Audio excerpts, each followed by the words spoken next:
The regular meeting for the Aurora City Council for Monday, January 27th, 2025 is called to order. Would the clerk please call the roll? Mayor Kaufman, Here. Councilmember Bergen, Here. Councilmember Coombs, Present. Councilmember Gardner,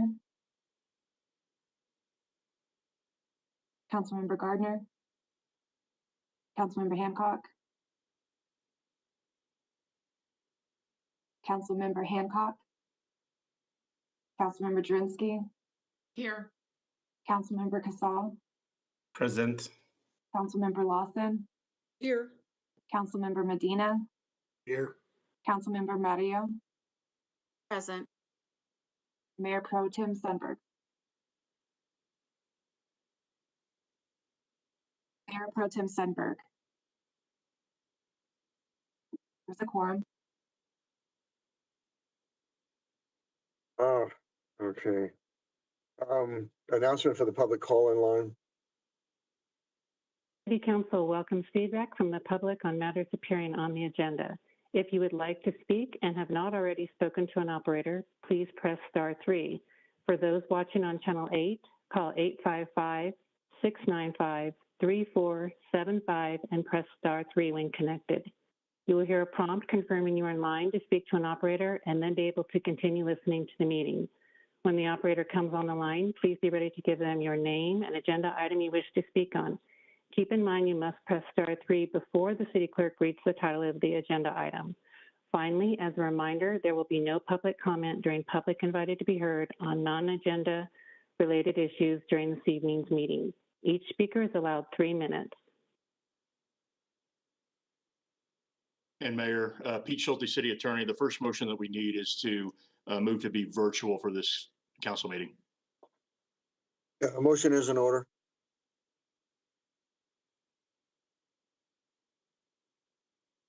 Motion to move to virtual. Been moved by Councilmember Bergen, seconded by Gardner. Councilmember Gardner to go virtual. Discussion. Mayor, Councilmember Coombs. just a question. Are we going to have two separate questions on virtual and no public comment on agenda item? Okay, thank you. Yes, ma'am.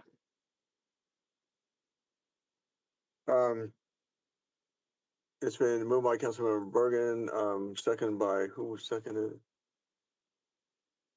Gardner. Oh, I'm sorry. Lawson? Who seconded the? Councilmember Gardner. Oh, Councilmember Gardner, I'm sorry. Discussion on the motion. Would staff please call the roll on the motion to go virtual?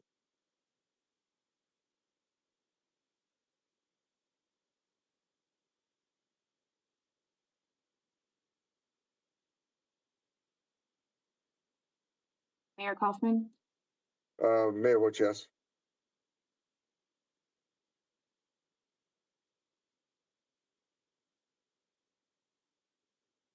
Councilmember Jurenski, Yes. and council members, there the e-script vote should come up for you as well. So if it doesn't, please let us know. It's not coming up for me, and I have my e-scribe open. Okay. Councilmember Hancock. Councilmember Hancock. Councilmember or Mayor Pro Tem Sundberg. Councilmember Bergen. Can you hear me? Yes. Sorry, it just did come up. I was in study session. The motion passes with 10 yes votes to conduct the council meeting virtually. Okay, Mayor, the next motion that will be needed is to suspend the rules and amend the agenda to remove items 8 and I believe 19, which is public about to be heard for this particular council meeting. And 19? Yes, sir. And so a motion is in order to remove 8 and 19 from the agenda. Okay, motion is in order. Councilmember Bergen. Yeah, I thought Are we doing adoption of the agenda? Is that where we're pulling all this? No, this is just for removing those two items for public and body to be heard, just so it's done at the beginning of the Oh, meeting. okay. Okay, so I will still pull mine during adoption of the agenda. Thank you. Mayor Jurenski, Councilmember Jaworski. I just wanted to know, Katie, that Councilmember Hancock is not able to get on the meeting. Yes, I just texted her the password too, so we're trying to get her on. Let me, Okay, okay. And we can have. Scott Should we take a respond to recess, that. city attorney? I think that would be appropriate, Mayor. Very well. Okay, the time is 6:36, and we will take a recess till, let's see, 6:45.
Scott?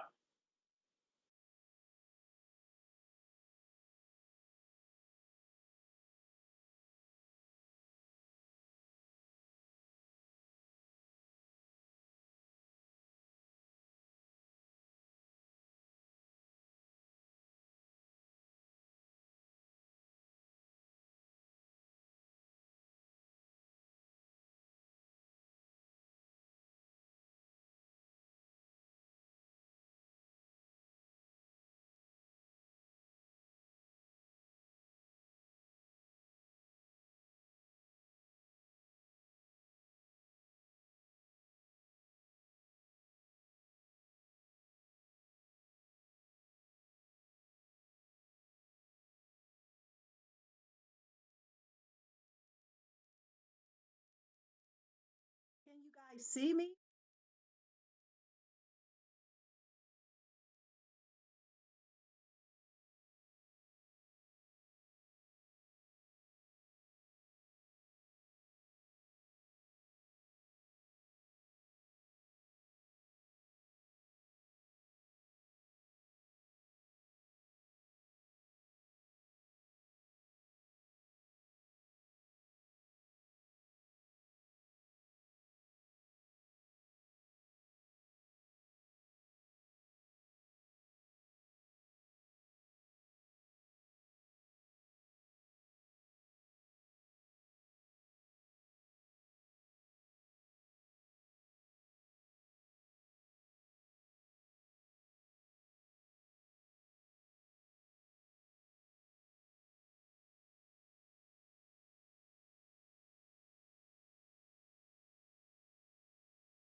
I'm sorry.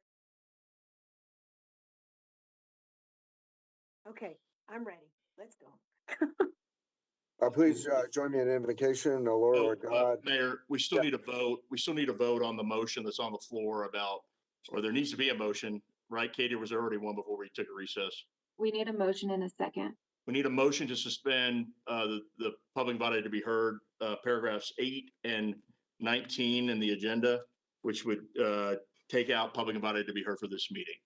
Motion is in order. So moved. Moved by Councilmember Hancock, seconded by Bergen. Councilmember Bergen. Discussion? Call for the question on. Mayor, Councilmember Coombs. yeah, so I think that, we've had the discussion about needing to go virtual on the basis of addressing potential safety concerns. And when that's a concern that is raised, then we need to take that serious. And so for that reason, I was in support of going virtual. However, it is not a threat to our safety and security to listen to our community members speak, even if we feel we have already heard what they have to say. And ultimately, it is our job to listen, for one, and for two, it does not reduce the frustration and the tension that's experienced within our community to tell people we're not going to it. We don't want to hear what you have to say. And so for that reason, I will be a no on removing public comment. Further discussion? Seeing none, I call for the question on the motion to remove item number 8 and item number, is it 19? From the agenda. Yes, sir. And this is also requires a 2/3 vote, so 7. Call for the question.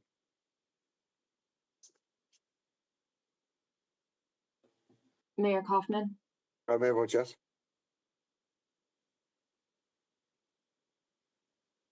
Katie, my WebEx is not working properly, so I'm a no. Councilmember Drinsky, I'm a yes, and my voting is not coming up in eScribe either. thank you. That motion passes with 8 yes votes and 3 no votes to amend the agenda to remove public invited to be heard. Please join me in invocation. O Lord, our God and our Father, we come to you and we ask that you look upon this particular gathering tonight to keep it safe and guide us in our decisions. Bless our city with honorable citizens, industry, sound education, good government. Unite our community together, even though we come from different backgrounds. We pray that there be justice and peace in our city. Give the city council and citizens the wisdom, direction, and sensitivity to the business and proceedings before us tonight. Hear us, therefore, as we commit this meeting to the help of our community. Land acknowledgement. The City of Aurora acknowledges that we gather on the territories and ancestral homelands of the Cheyenne, Ute, Arapaho, and Lakota's peoples, past and present. We also recognize the 48 contemporary tribal nations that are historically tied to the lands that make up the state of Colorado. Indigenous peoples have remained committed to the stewardship of this land over many centuries. As these words of acknowledgement are spoken and heard, the ties that these nations have to their traditional homelands and to their vital place in the ecosystem are renewed and reaffirmed. And we are called upon to be better stewards of the land we inhabit, and we continue to work to meet the needs of our entire community. Executive session update. During executive session. Mayor, just point of order, a pledge of allegiance. Oh, I'm sorry. Ouch. Okay, let's figure out what the flag is. Please join me in the Pledge of Allegiance. Thank you, Councilmember Lawson. I pledge allegiance Pledge allegiance to the flag of the United States of America and to the republic for which it stands, one nation, under God, indivisible, liberty and justice for all. justice for all. Thank you, Councilmember Lawson. You're welcome. Okay, during executive session, we discussed economic incentive proposal, multi-use entertainment venue feasibility study, and litigation. Motion is in order for the adoption of the minutes from January 13th, 2025. Mayor, Mayor, I move to approve the minutes. I second. Mayor Pro Tem, seconded by Councilmember Hancock. To approve the minutes for January 13th, 2025. Discussion? Seeing no discussion, call for the question on the adoption of the minutes for 2020, for January 13th, 2025. Mayor Kaufman, Mayor votes yes. the motion passes to adopt the January 13th, 2025 City Council meeting minutes. Let's see. No, adoption of the agenda. Motion is in order. Mayor, Councilmember Bergen. yes, I'd like to make a motion to approve the agenda, but I would also like to pull 11A1, and this is the OPT ordinance, and it had failed, and also the tax has been repealed as of January 1. So I would like to remove it from the agenda. Very well. Mayor, I'm sorry. Councilmember. Mayor? Yes, I would like to pull 12E, the urban cottages at Jewel. for discussion. Hold on one second, Councilmember Hancock. Mayor, can we get a second on Councilmember Bergen's motion to adopt the agenda? And then we can have Councilmember Hancock pull that. Mayor, Second, Jurenski. It's moved by Councilmember Junkie, second by Councilmember Hancock for the adoption of the agenda minus 11A1. And I'm sorry, and then The other one is public hearing, so it would happen anyway, right? Yeah. Correct. We can't, Correct. we can't, it's gonna happen. Yeah, the public hearings are gonna go forward. And then any motions to continue or so forth would happen once that public hearing is called because it's been noticed. okay. Okay. As long as we get to discuss it, I'm fine with that. Okay. Okay, further discussion on the adoption of the agenda as amended. Seeing none, call for the question on the adoption of the agenda as amended. Mayor Kaufman, Mayor votes yes. the motion passes with 11 yes votes to adopt the agenda with item 11A1 removed. Decorum announcement, council has created a public forum and wants to receive public input. You are asked to follow the same rules that council follows, including no attacks of a personal nature. We ask that you refrain from using profanity as children may be watching. Please respect those who are speaking, whether you agree with the content or not. As mayor, I have been asked by council to admonish speakers for noncompliance. Council should be given opportunity to address city staff to exchange contact information. Public comment on agenda items is limited by council rules to 30 minutes total, and each speaker is allowed 3 minutes to speak. Please keep your fellow citizens in mind when planning your comments by limiting your comments to 3 minutes. Public comment on agenda items must be related to the agenda item. If a speaker does not address the particular agenda item, council has asked that I provide only one warning. If after that one warning, the person continues to not address the particular agenda item, the person's time to speak will end immediately. Motion is in order for the adoption of the consent calendar on motions. Item number 10C1 to 10C5. So Mayor, moved. Councilmember Hancock. Who was, That was Sunberg. okay, Mayor Pro Tem Sunberg. For a motion, please. Hancock, you want to be a second? Okay, I'll do it. We're moved by Mayor Pro Tem Sunberg, seconded by Councilmember Hancock, to approve the consent calendar on motions, item number 10C1 to 10C5. Discussion. Seeing no discussion, call for the question on the adoption of the consent calendar, item number 10C1 to 10C5.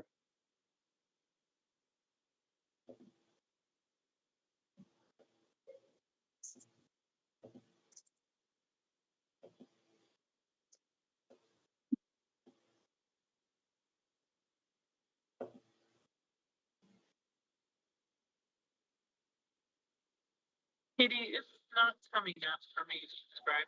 Oh, now it did. Should be coming up now.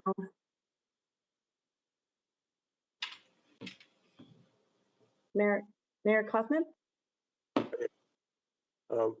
Mayor votes yes. Okay, the motion passes with 11 votes for the motion. The next question before us is the adoption of the consent calendar on resolutions and ordinances. Item number 10A1 to 10A9. Mayor Bergen, Which was in order. I'm sorry. Bergen, Councilmember Bergen. motion to approve 10A2 through, or 11A2 through 11B1. Oh, that's okay. 11A1 was already pulled. That's correct. Okay. 11A2 through 11A9. 11B1, I believe. Oh, I'm sorry. 11B1. Let's see, moved by Councilmember Bergen, second by Second. second by Councilmember Lawson. Discussion. Seeing none, call for the question on the adoption of the consent calendar on resolutions and ordinances 11A2 to 11B1.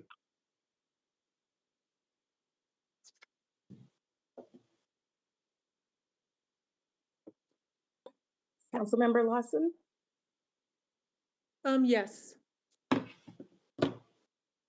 the motion passes with 10 yes votes. Would the clerk now please read the title to item number 12A?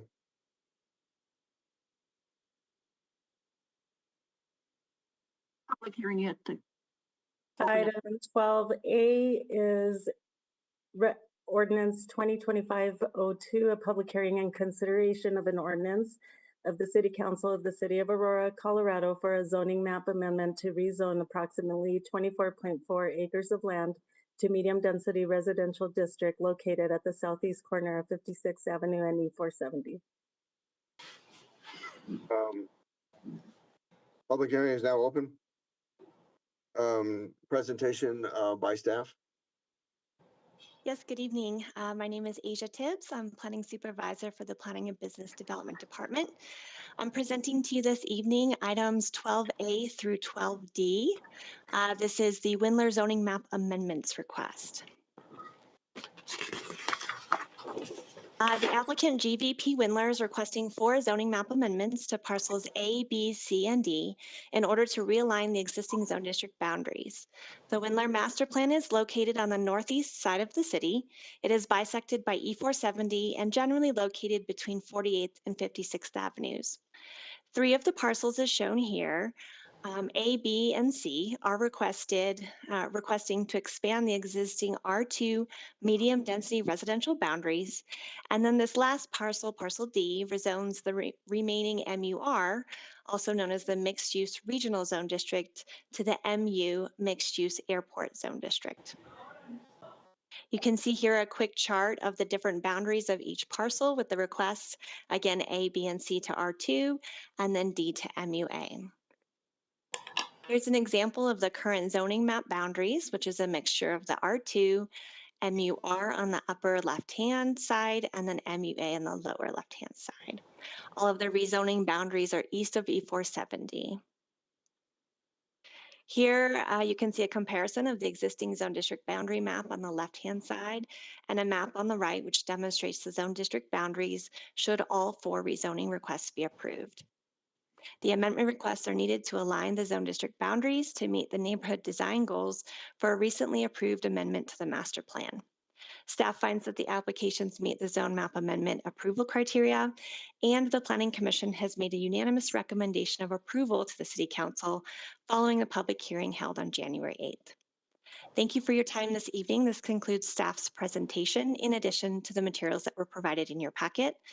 The applicant is also available and has a short presentation prepared. Presentation by the applicant. Thank you, Mayor.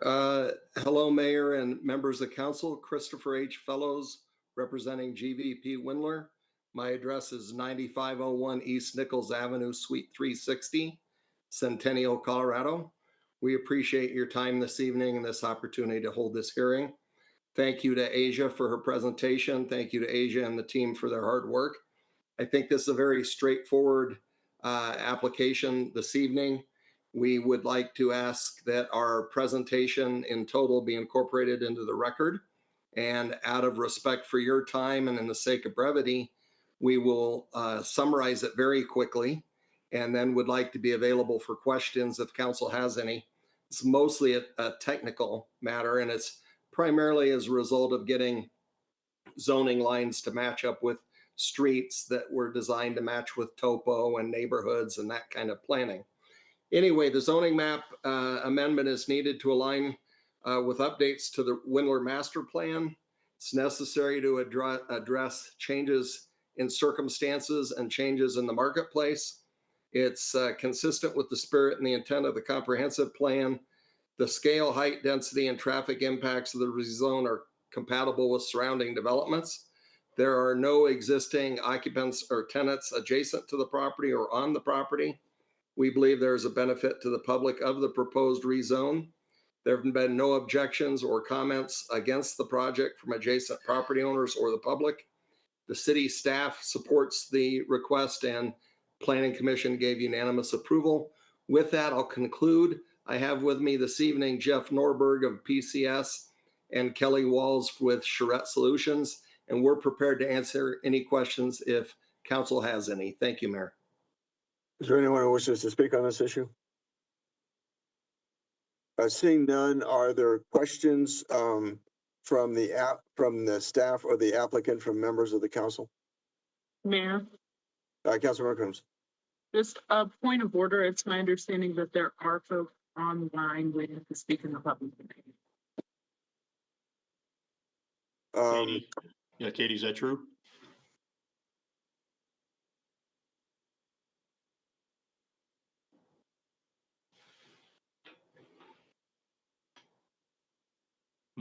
Cecilia, can you hear us? Hey, we are having some technical issues right now, and Katie is going in and out. I'm not sure that she can hear you right now. There were several speakers listed for item 11A1, which was removed from the agenda. And for the item that we're on right now, 12A, there are no speakers. And there was one speaker who was listed as 11A1 who was later switched to 11A2 that is still on the line. Okay, I think people may have been confused during the queue, like the folks on the call takers may have been confused about what the folks were trying to speak on, because I'm receiving messages that folks are waiting to speak in the public hearing. Yeah, there, I see several of them, Councilmember Coombs, for 11A1, but again, that item was pulled from the agenda. Okay, is there Mayor, sorry.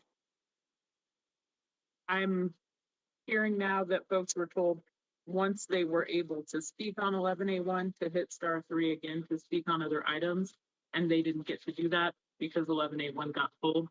So they are still waiting and would like to speak in the public hearing. So can we take a recess so that gets sorted out with the call takers? they have to speak to the issue. This is not, they have to speak to 12A specifically. I'm being told by people who are texting me that they would like to speak in this public hearing to item 12A. And that they weren't able to do that because they didn't get appropriate direction. So can we take a recess and let the call takers catch up with folks that are probably now hitting *3 to speak on other items? City Attorney. That would be a vote of the council if they wanted to take a recess at this point, because it sounds like, Mayor, you're against that. So if Councilmember Coombs is making a motion to do that, a motion will be made in a second. Okay. Councilmember Coombs, how long do you want to recess for? 5 minutes. Councilmember Coombs has moved a 5-minute recess.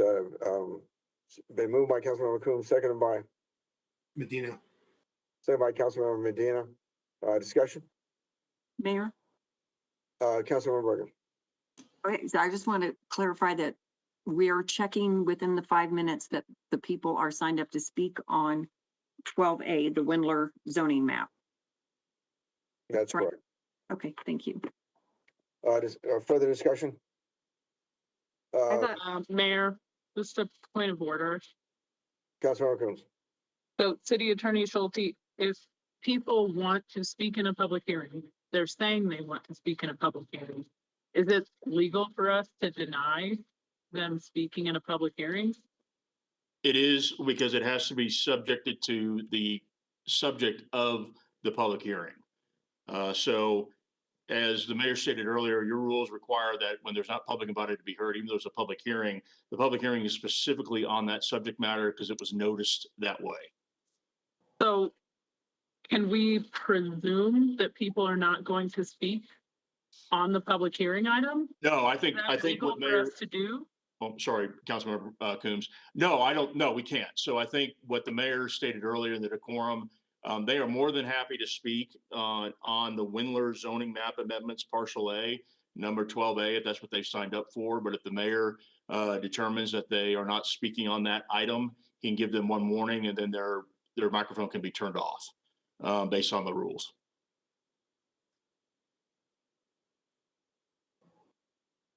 Further discussion? Call Mayor, for- just that if we were like, we took a tech break to resolve tech issues for a council member, I hope that we can do that for public comment. And my understanding is it's there might be more than there's public comment or folks who are commenting on more than one agenda item. So just want to also make sure that the city clerk is clear on what issues the call-in line is experiencing, because I don't know. Katie, how many people are signed up for 12A? Mayor, this is Cecilia, and for 12A, we still do not have anybody signed up. There were several people that are signed up for 11A1, and they are being instructed by the call takers to press the #3 so that they can, the *3 so that they can get back in line. And actually, one person has now been moved to 12A. Mayor, Done 12A. Mayor, Councilmember Bergen. why is our call taker, whoever does our call-in line, telling them to hit *3 to get back in line when it's been removed from the agenda? Mayor, Staff, Councilmember Coons. folks are trying to hit *3 to speak on 12A, and they're not able to. They're hitting *3, and their call's not being taken for them to be able to speak on 12A. But Mayor, Councilmember Bergen. what Cecilia just said is that they actually signed up for 11A1 and that's what they want to speak on. But then when they were told they had to hit *3, they're thinking they're back in line to speak on that same item. I don't think these people are signed up for 12A on Windler. And But- Councilmember Bergen, you're correct. I think *3 is what you hit right before the agenda item is called. And I think you can only do that once per call. And so I think what the staff member should be telling them is they need to hang up and dial back to get back in line, which they can still do because the item hasn't been, the problem is now this item has been called already. And so it may be difficult to get them in line on this. It may make sense for them to go, Councilmember Coombs, to 12B or 12C because it's the same subject matter if they were going to speak on 12A. That may fix the problem. We still have the motion on the floor for the recess, Mayor. Very well. I think we've taken over 5 minutes anyway. Do you still want to call for the question on the recess? Councilmember Coons. Yes, this is clearly still not resolved. There were many times when I was a member of the public that I spoke on one agenda item during a meeting.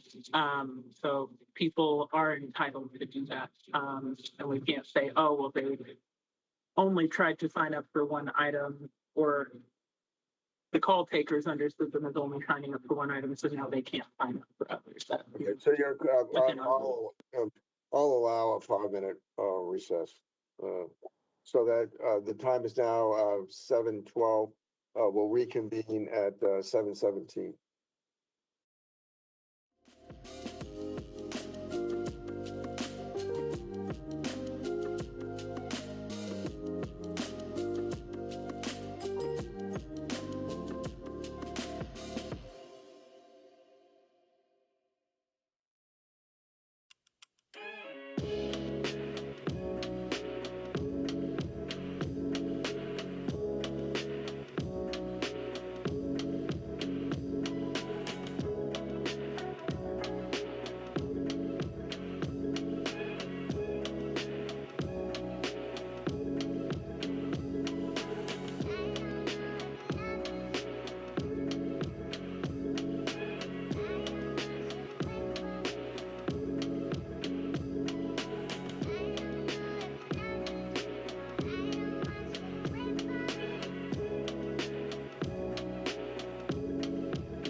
Council is now in session and we are on item number 12A. And does anyone wish to speak on this issue? It looks like we have some individuals who would like to speak in the call line. Very well.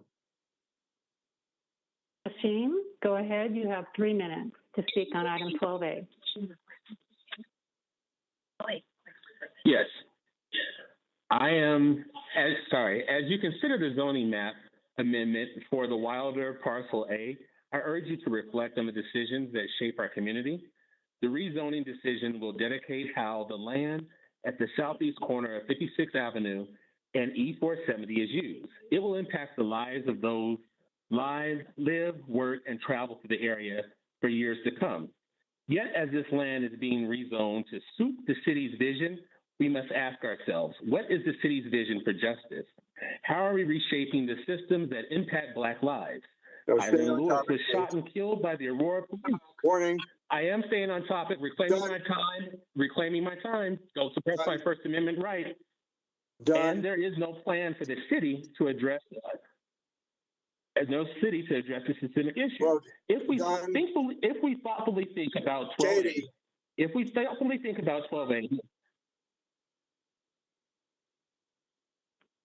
you know, when I Next, say we done, have Kat. staff, that means done. Yes, Mayor, it just takes 1 second for us to get that off the call line. So Well, tell me when you're ready. Kat, go ahead. You have 3 minutes to speak on item 12A. Thank you. As you consider the zoning map amendment for the Windler Parcel A, I urge you to reflect on the decisions that shape our community. This rezoning decision will dictate how the land at the southeast corner of 56th Avenue and E470 is used. It will impact the lives of those who live, work, and travel through this area for years to come. Yet, just as this land is being rezoned to suit the city's vision, we must ask ourselves, what is the city's vision for justice, and how are we reshaping the systems that impact Black lives? Kylan Lewis was shot and killed by the Aurora police, and there is no plan from... Point of order. I'm sorry, who raised that? Are there other individuals who wish to speak on this item? Seeing none, questions of staff, questions of council to the staff or the applicant? Mayor? Councilmember Bergen. Yes, for the applicant, just in terms of the mixed use and the the medium density residential, what were the potential product types? Council member, and I can ask Jeff Norberg to weigh in also. Council member, we have a number of product types that we're trying to get included at Windler. as you know, not unlike Painted Prairie, which you've seen come to life. At Windler, we're trying to bring to bear and bring to life a number of different product types for a wide variety of housing types and price points.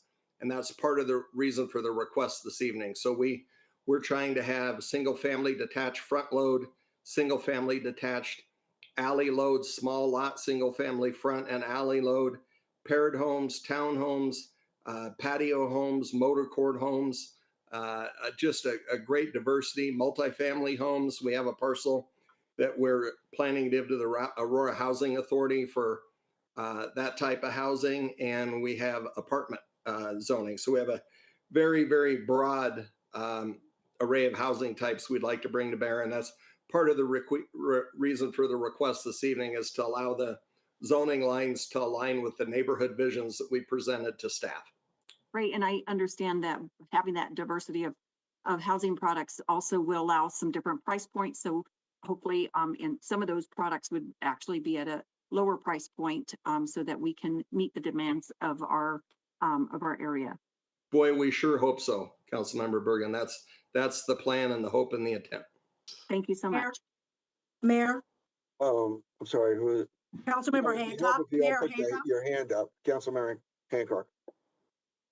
Oh, sorry, hand up, Hand up, that's good. Thank you. Mayor. So, Mr. Fellows, wanting to ask, because I'm very concerned that we're becoming a city of renters, and giving the opportunity for people to buy their first home, starter home, which is a concept that doesn't really exist anymore.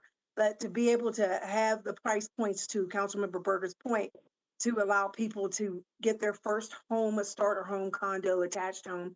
Are you thinking about also alternative home products like, I don't know, tiny homes? Yes, Councilmember Hancock, thank you for the question.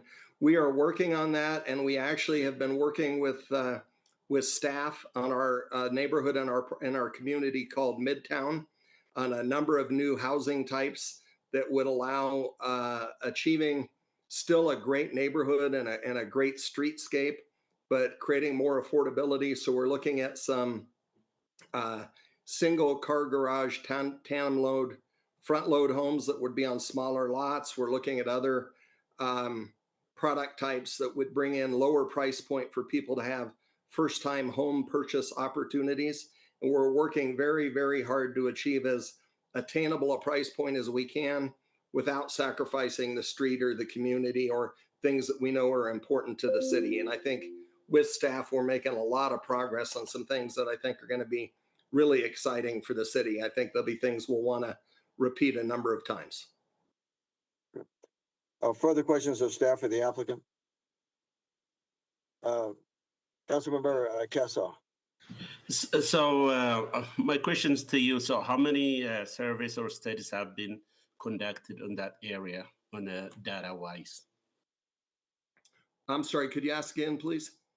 So how many surveys or studies you guys have been conducted on that area, like a survey of the neighborhood? You have, I know you say you have conducted a meeting, but you guys have some kind of data?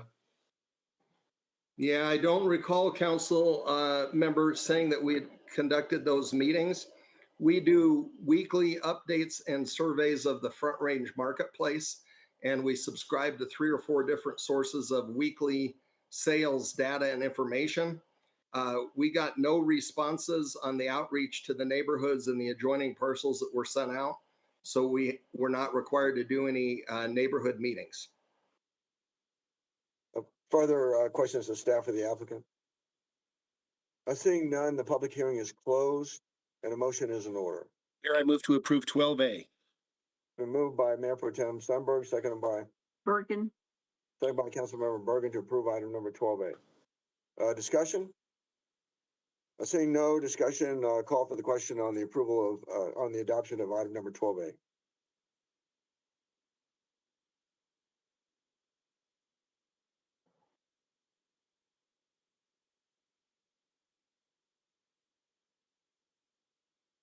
Councilmember Bergen.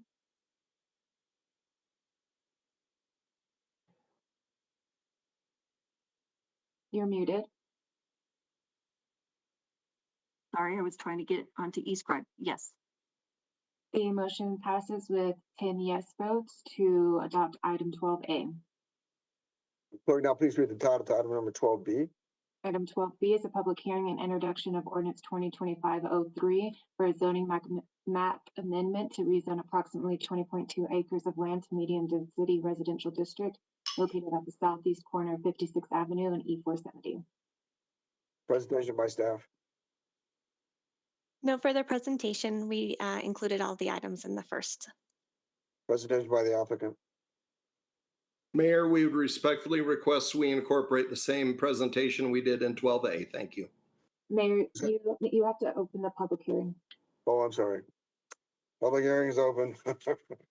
We had a presentation by staff. We had a presentation by the applicant. Does anybody wish to be heard on this issue? Yes.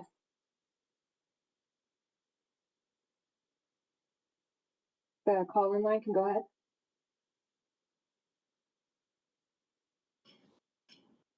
Luana, go ahead. You have 3 minutes.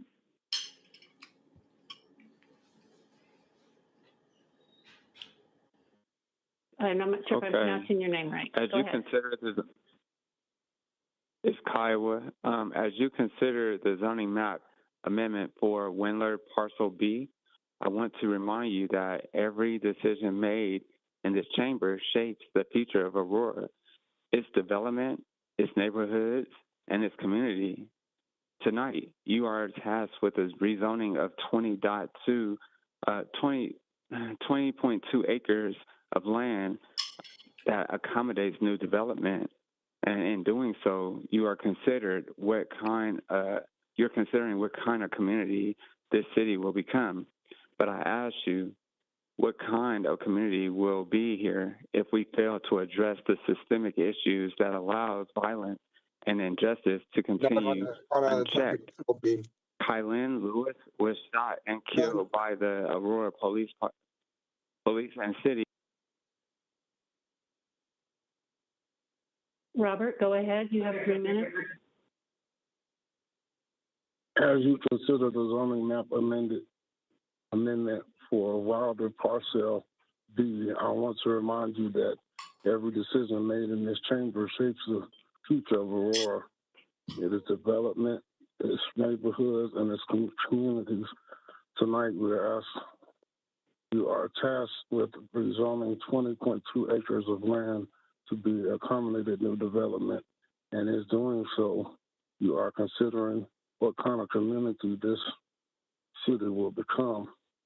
But I ask, what kind of community will we be if we fail to address the systematic issue that allows violence and injustice to continue unchecked? My son, Kylan Lewis, jackass, done. Punk bastard. Pamela, go ahead. You have 3 minutes.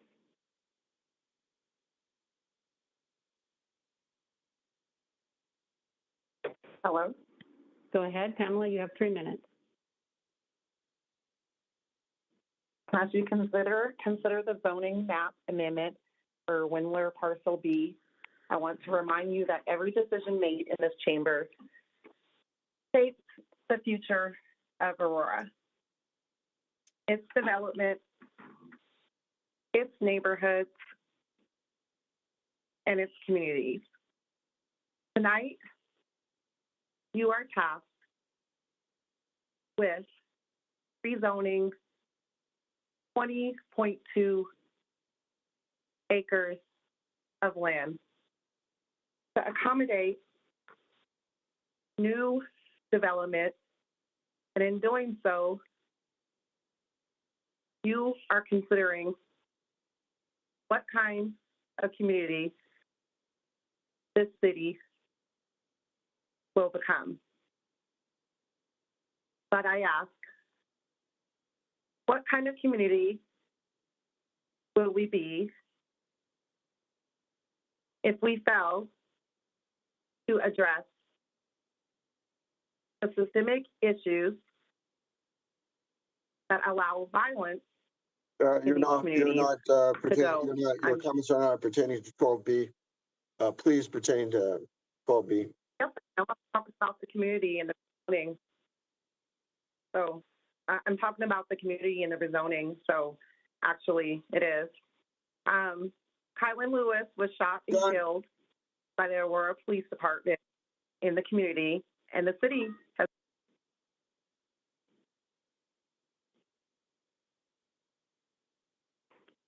Madanji, go ahead. You have 3 minutes.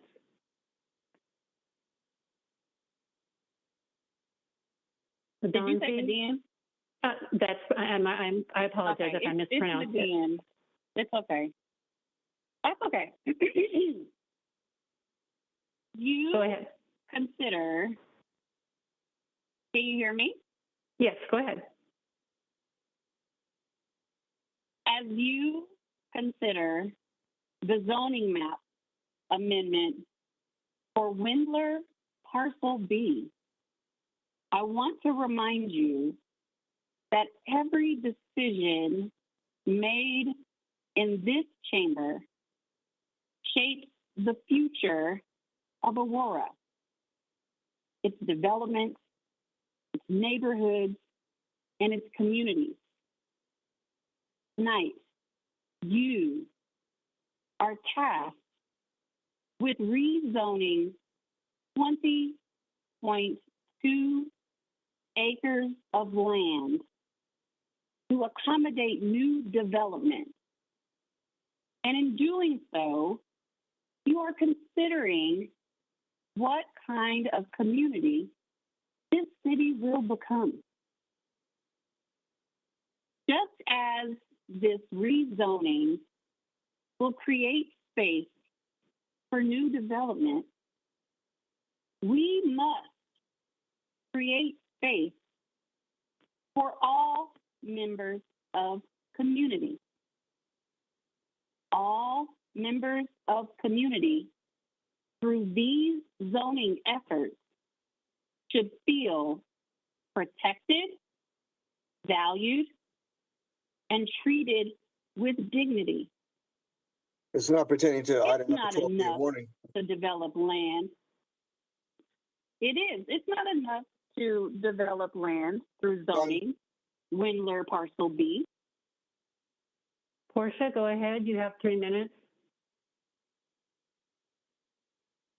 Hi, are we still talking about 12B? Yes. Hello, can you hear me? Yes. You can hear me? Oh, okay. So 12B, we're talking about the zoning map amendment. So we want to amend the zoning map for Windler Parcel B. So, you know, this Windler Parcel B, its development, the communities, its development is going to affect the neighborhoods and all of its communities of Aurora. And it sounds like you guys are tasked with rezoning 20.2 acres of land to accommodate new development.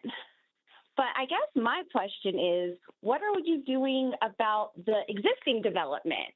What are you doing about the existing infrastructure? So you want to develop, but we're not taking care of what we already got, right? This needs to pertain okay. to one, so we're talking development. about Windler Parcel B. What kind of community will we be if we fail to address the systemic issues? They're systemic. You're off topic. Talk I'm sorry. about zoning. You're off Let's topic. talk about Please get on redlining, 12B. shall we? Done. Shall we put that in the conversation? Honorable Ante Anderson, go ahead. You have 3 minutes. Hello.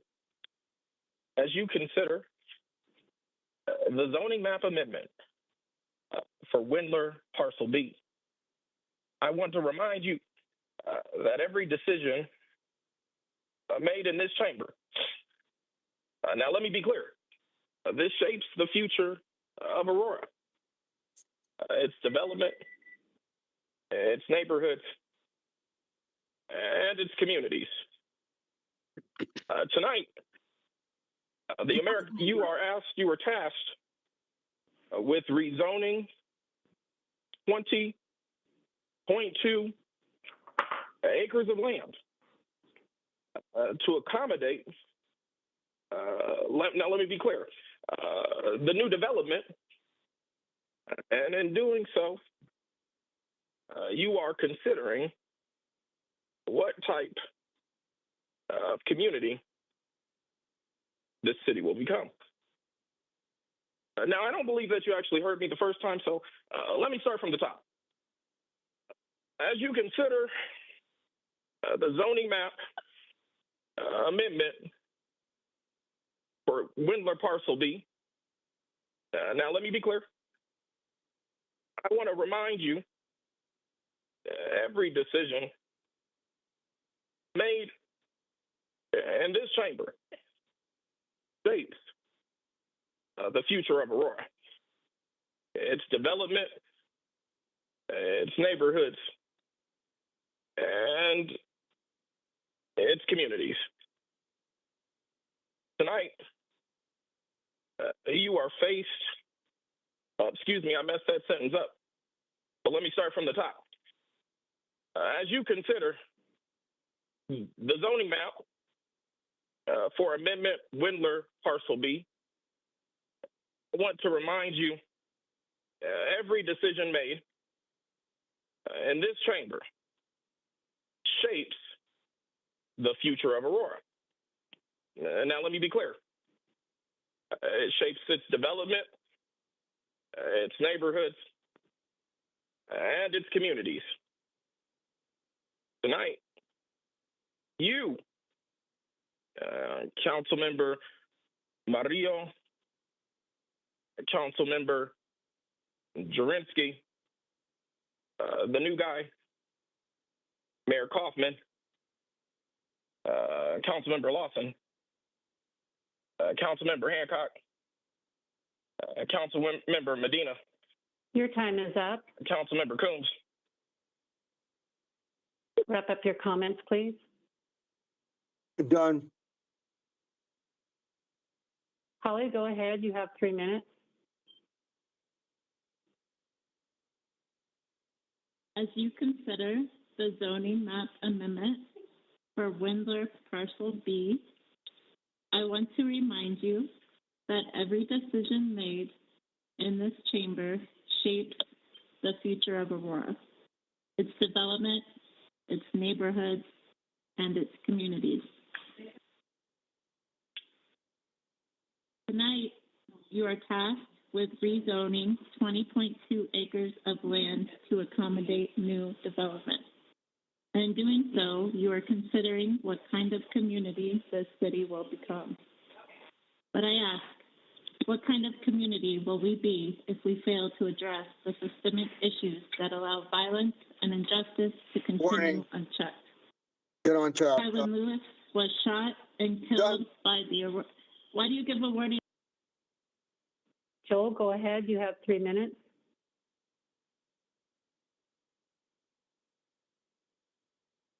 Good evening, esteemed members of council. As you consider the zoning map amendment for Windler Parcel B, I want to remind you that every decision made in this chamber shapes the future of Aurora, its development, its neighborhood, and its communities.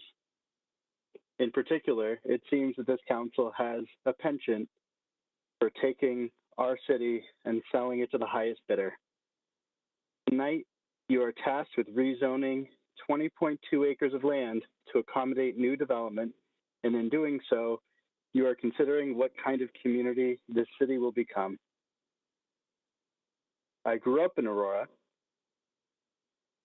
Most of the friends I grew up with live in the Carolinas now. They can't afford to be here anymore.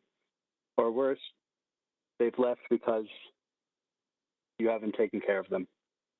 I ask, what kind of community will we be if we fail to address the systemic issues that allow violence and injustice to continue unchecked? Your comments are pertaining to 12B. Kylan Lewis was shot and killed.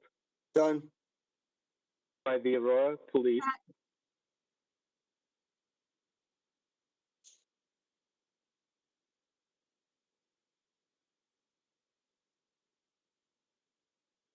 Katie, does anybody else wish to speak on this issue?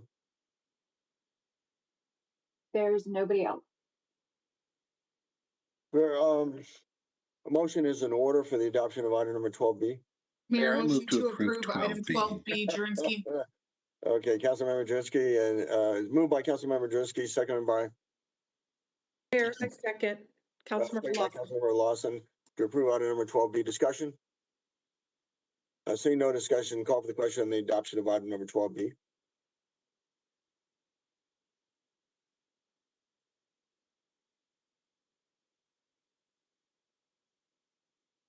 Councilmember Bergen, Yes, is there a reason why it's not popping up on eScribe? we can have Cecilia reach out to you to troubleshoot that. The motion for 12B passes with 10 yes votes to adopt item 12B. The clerk now please read the title to item number 12C.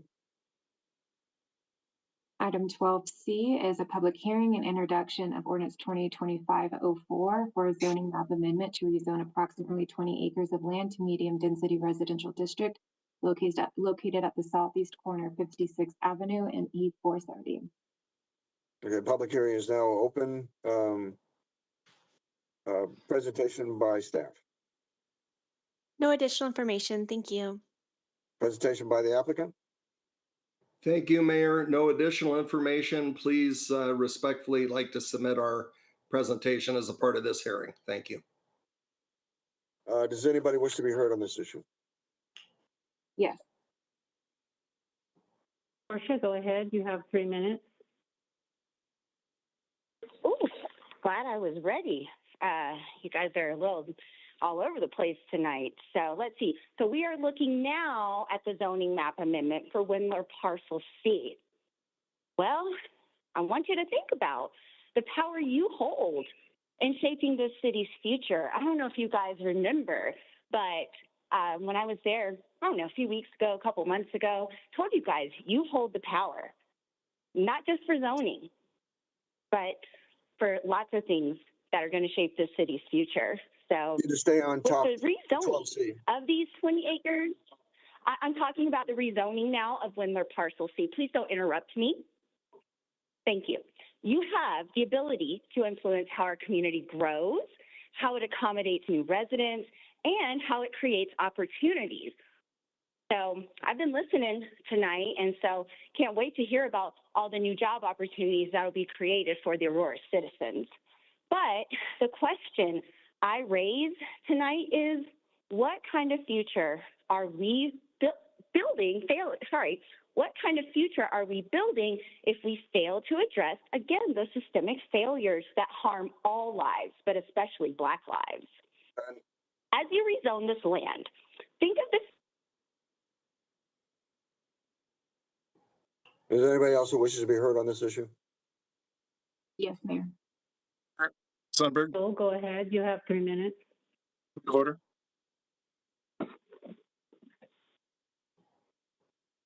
Joel, go ahead. You have 3 minutes.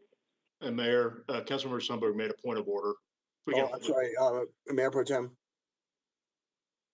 Mayor, I'd like to make a motion to suspend the rules and allow 25 seconds per caller.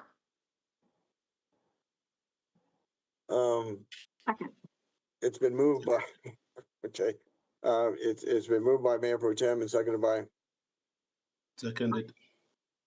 I'm sorry, seconded by Councilmember Casal, I'm sorry, to reduce the callers to 25 seconds each.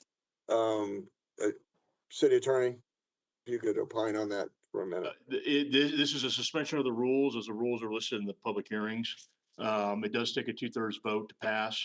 I would preferably do it before the next item is called 12D. But you guys want to do it now, but it'd be preferable to wait till 12D. Okay. Discussion? I'm sorry, who's that? Coombs. Councilmember Coombs.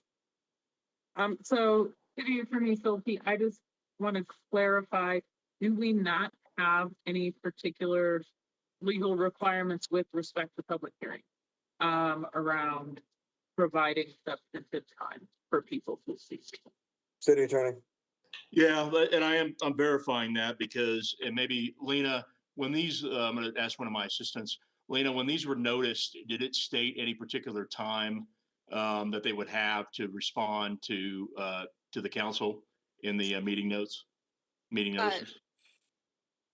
Mayor, City Council, Lena McClelland, Assistant City Attorney. I will defer to Asia Tibbs on what the notice actually said as far as notice for public comment.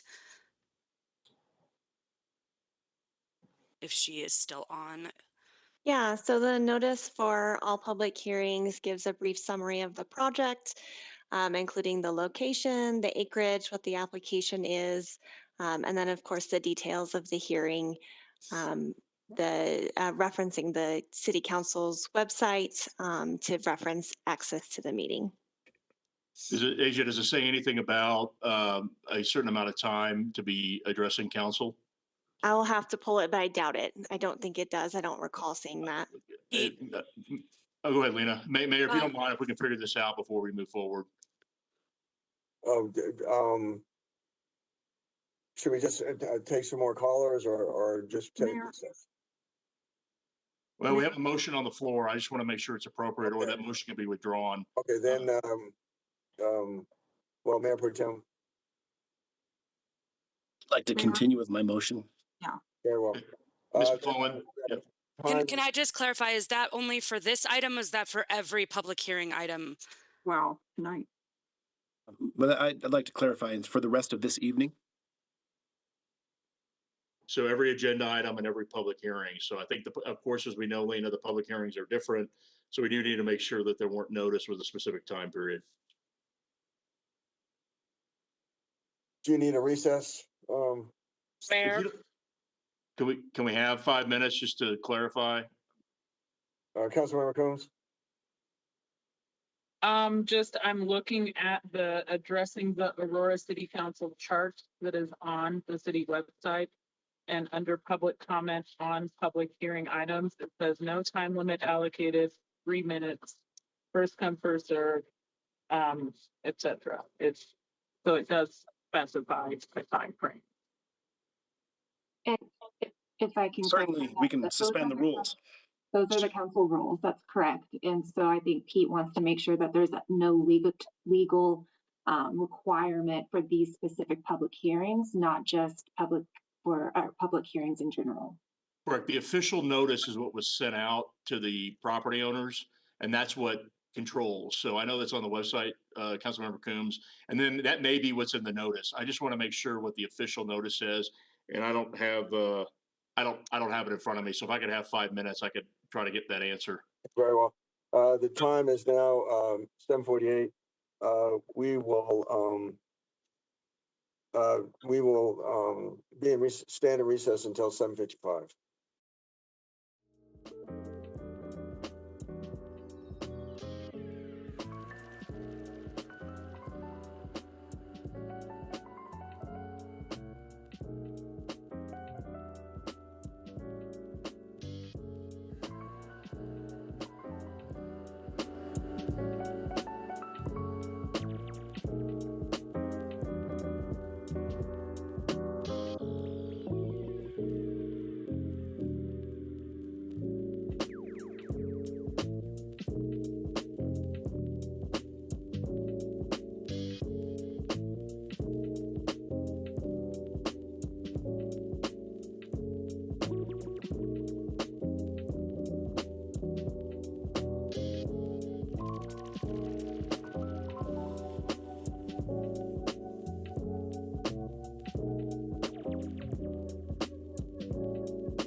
Council is back in session. And we are on number 12C, and we are on the Sundberg motion to suspend the rules and go to 25 seconds. And I believe city attorney wanted to opine on the legality of doing so. Yes, Mayor. Thanks, Mayor and Council. So after talking with Jack Bajorek and Lena McClellan, 25 seconds is in essence silencing individuals who wish to speak on any of these particular hearings.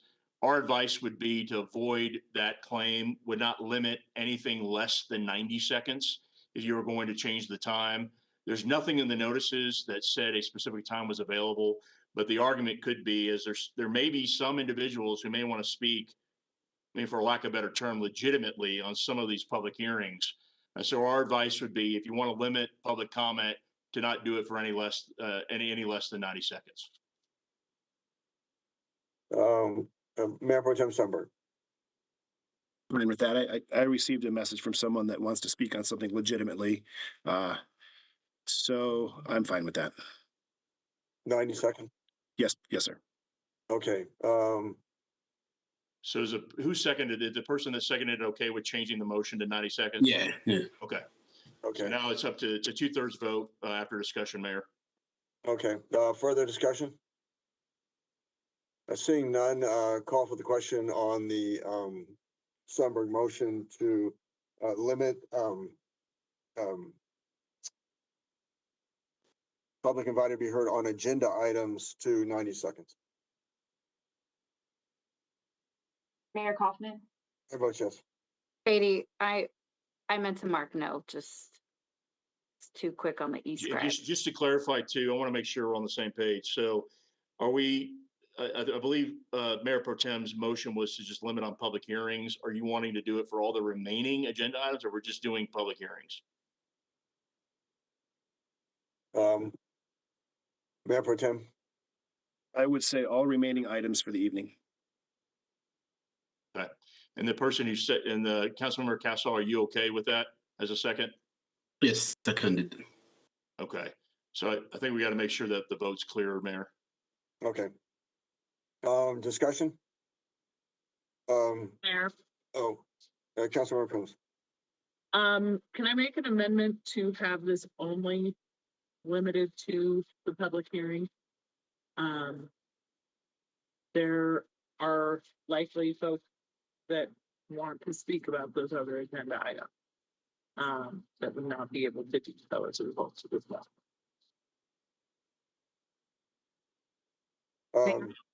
Are you offering that as a friendly amendment, or are you making that amendment as a motion, Councilmember Coombs? I would still. We're already we're already voting on it, aren't we? We are. We're in the middle of a vote. We're in the middle of a vote. I'm sorry. Well, the original motion was just on the No, public hearings. I had the original motion as all items on the agenda. Okay. That's what was in the script. Can we vote? I think we're already, didn't I already call for the question?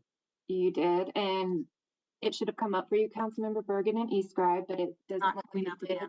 So how would you like to vote? Yes. Okay. Councilmember Hancock? Councilmember Hancock?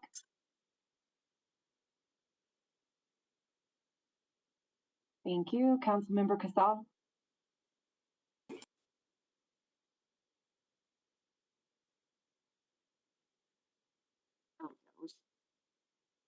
Yes, can you hear me? Yes. How would you like to vote? I say yes. Yes, thank you. The motion passes with 8 yes votes, 3 no votes from Councilmember Coombs, Medina, and Mario to limit public comment to 90 seconds per caller per item on the agenda.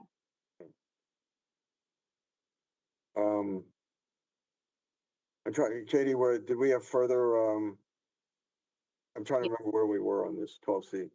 Yes, we're on item 12C and we do have further public comment. Very well. Okay.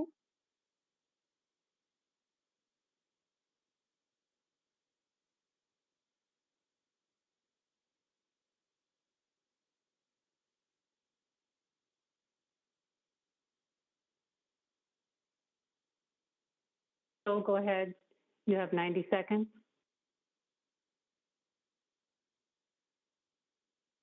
Joel, I now ask for a moment. Hello? go ahead. Can you hear me? Yes.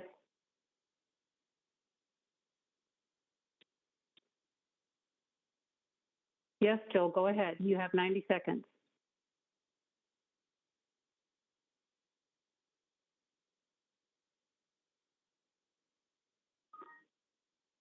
Next, we have Kiowa. Kiowa, go ahead. You have 90 seconds.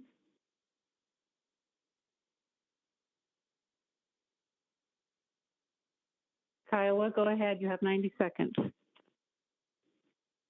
Thank you. I now ask for a moment of silence for Kylan and Austin Lyle because they belong to us and not you, Mayor Thompson. This is not, your comments do not pertain to item number 12C. It wasn't supposed to, jackass. Done. Next, we have Robert. Robert, go ahead. You have 90 seconds.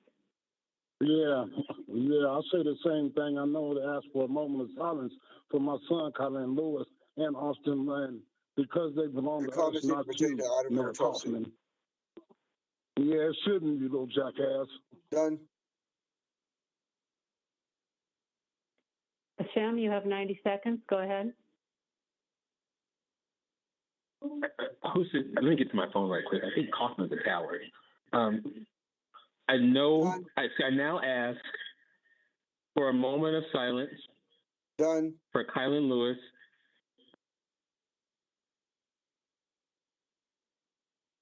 Kat, go ahead. You have 90 seconds. Good evening. I now ask for a moment of Your comments don't silence pertain for to item Kylan number Lewis and 12C. Austin Lyle because they belong to us Done. and not you, Mayor Kaufman. Kamala, go ahead. You have 90 seconds.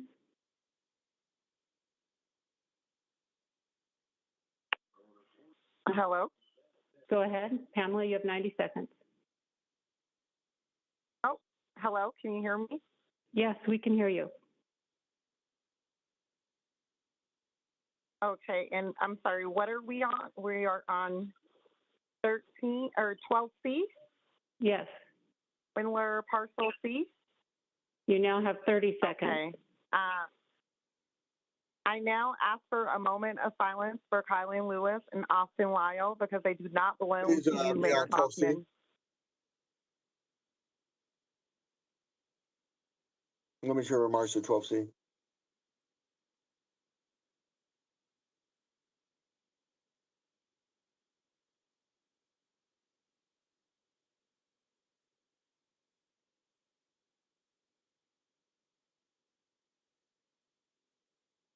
Next, we have Midian. Midian, go ahead.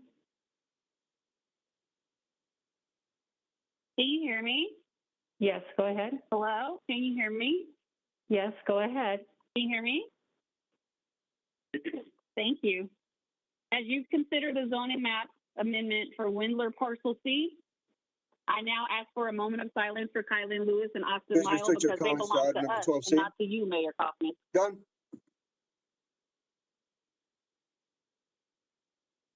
Next, we have the Honorable Ante Anderson. Go ahead. As you consider the zoning map amendment for Windler Parcel C, I want you to think about the power you hold in shaping the city's future. Now, let me be clear. With the rezoning of these 20 acres, you have the ability to join me in a moment of silence for Kylan Lewis and Austin Lyle because they belong to us and not you, Mayor Kaufman. Done. Holly, go ahead. You have 90 seconds.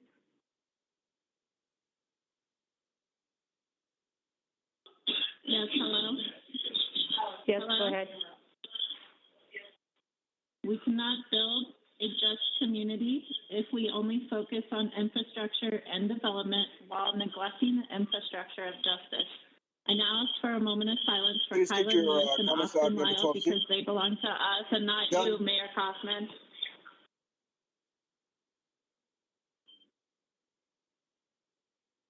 Mayor, that was the last individual. Okay, are there Mayor, any motion questions? to approve item 12C, Jurenski.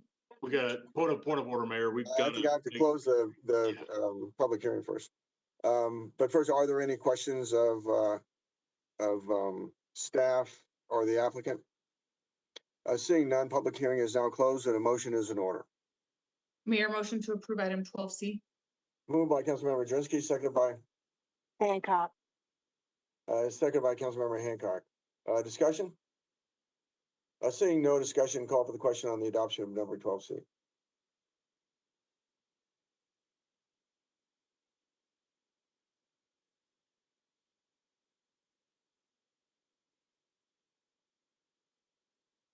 Mayor Pro Tem Sundberg. Councilmember Casal. Yes. The motion passes with 10 yes votes to adopt item 12C. Clerk, now please read the title to item number 12D. Item 12D is public hearing and introduction of ordinance 2025-05 for a zoning map amendment to rezone approximately 84 acres of land to mixed-use airport district located at the southeast corner of 56th Avenue and E470. The public hearing is now open. Presentation by staff. No additional information. Thank you. Presentation by applicant. Nope, you're muted. I'm assuming there's no presentation by applicant. Okay. Sorry, Mayor, I was muted. I apologize. Respectfully request that you include our presentation materials into this hearing. Thank you. Very well. Does anybody wish to be heard on this issue? Yes. Iowa, go ahead. You have 90 seconds. Okay, you said 12D, right? Yes. All right, perfect. Thank you for that. Hold on. All right, here we go. You ready? Are you ready? Go ahead. All right, perfect. Just hold on.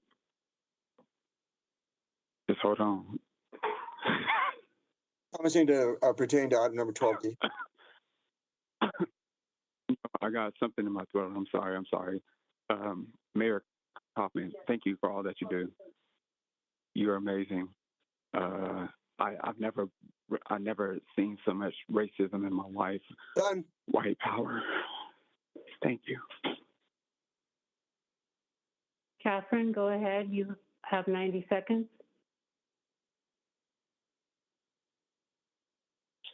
Hello, can you hear me? Yes. Okay. So I just would like to say the rezoning of these 84 acres is a decision that will impact the future of this area. Just as the decisions this council makes or fails to make regarding justice for Kylan Lewis. Please keep your comments to Justice 12D. for Done. I am. Casey, go ahead. You have 90 seconds.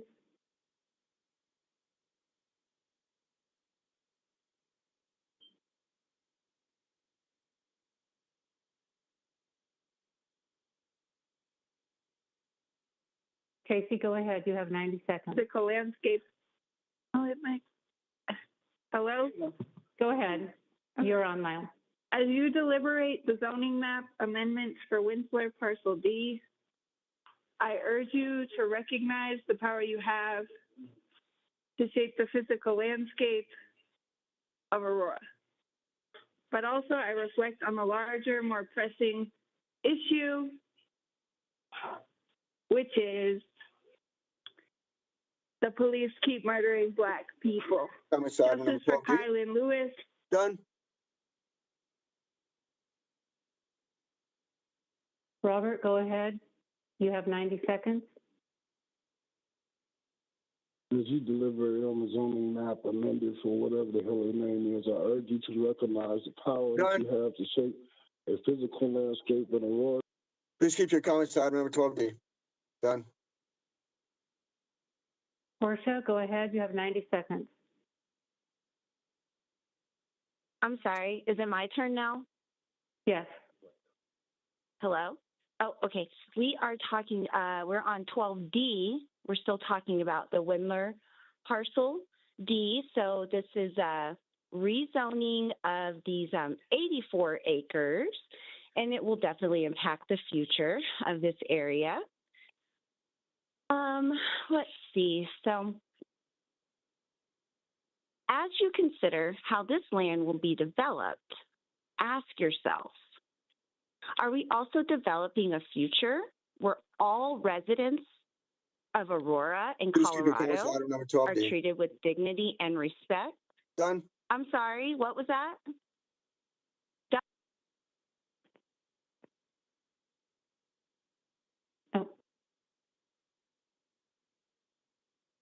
That was the last individual. Are there any questions from council members to staff of the applicant? Seeing none, the public hearing is closed and motion is in order. Mayor, I move to approve 12D. Moved by Mayor Pro Tem Sundberg, seconded by Bergen. Councilmember Bergen to approve item number 12D. Discussion? Seeing no discussion, call for the question on the adoption of item number 12D.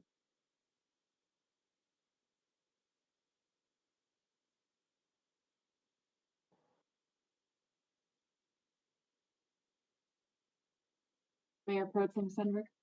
Yes. The motion passes with 10 yes votes to adopt item 12D. Clerk, now please read the title to item number 12E. Item 12E is public hearing and introduction of ordinance 2025-06 for a zoning map amendment to rezone approximately 3.91 acres of land to medium density residential district located south of the intersection of East Joel Avenue and South Joliet Street. Public hearing is now open. Presentation by staff.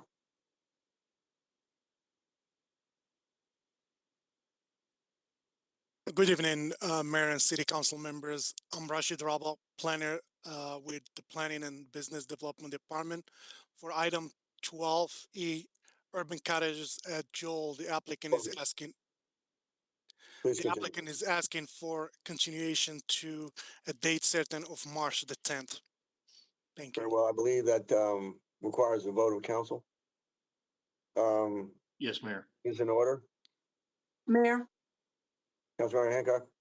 I have a question of staff with regards to this development. I've received some emails expressing concern over this community, and I want to know how much interaction has been done with the community, because the feedback I'm getting is that they're very good. Councilmember Hancock. Sorry, Councilmember Hancock, that is out of order with our rules for these public hearings. I'm sorry. Mayor, there's a motion to continue this matter until March 10th. Is that the correct date? Yes, sir. All right. Is there a motion, Mayor? Motion is in order to continue until March 10th. Sundberg. Item number 12E to March 10th. Second, Bergen. Moved by Councilmember Bergen, seconded by. No, it was moved by Sundberg. Seconded by Mayor Pro Tem Sundberg. To move item number 12E to March 10th. Discussion? Seeing none, call for the question on the continuing item number 12E to March 10th.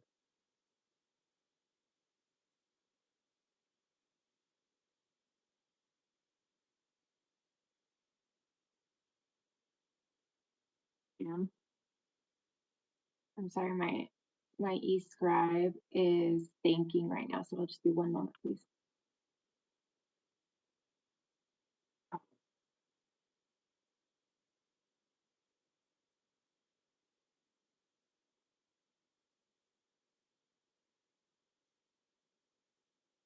Councilmember Hancock? My e-scribe's not working, so yes. Councilmember Murillo, okay. The motion passes with with 9 yes votes, 1 no vote from Councilmember Murillo. Will the clerk now please read the title to item number 12F? Number 12F.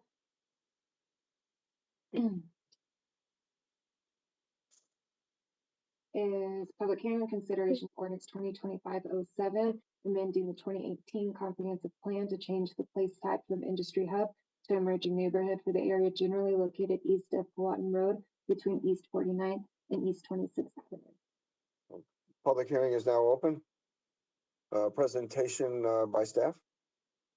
Good evening, Mayor and Council members. Janine Rustad, Director of Planning and Business Development. Before I hand this over to Stacy Wassinger for the staff report, just wanted to set the table on this item. As you may recall, on October 14th, 2024, you passed Resolution 2024-128, directing staff to bring forth this comprehensive plan amendment.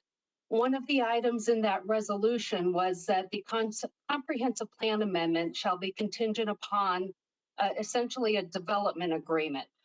We are in negotiations with the property owner on that development agreement, but have not finalized that yet. Our next in-person meeting on that is February 3rd. However, in good faith, we wanted to move forward with the hearing and the first reading of this ordinance, and we will bring schedule the second reading at such time as we can also bring you the development agreement. So with that, I will turn it over to Stacy. Thank you.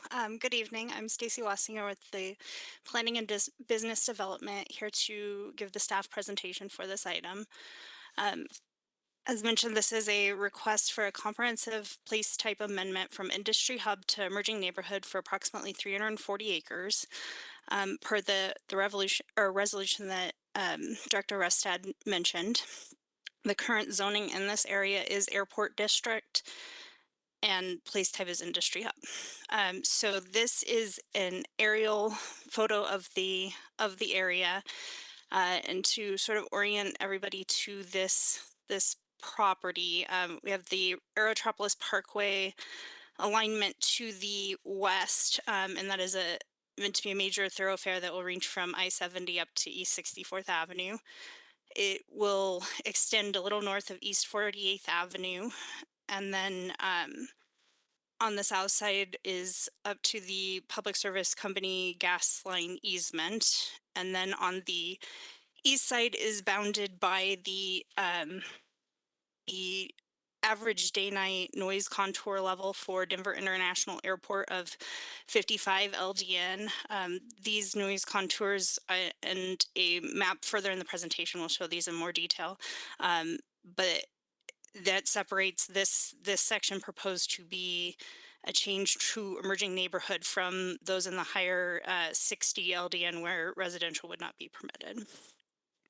The Aurora Highlands master plan is directly to the west of this area.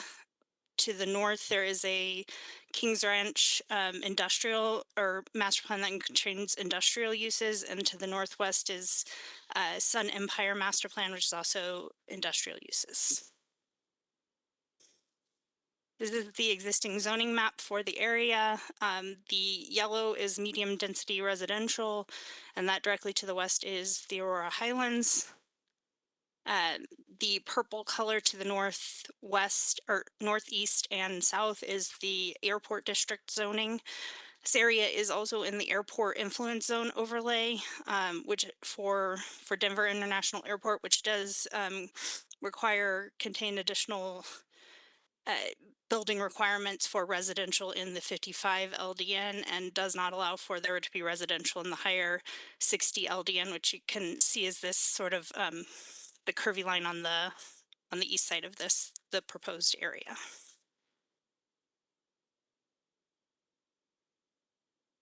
This is showing the existing or current place type map and the proposed.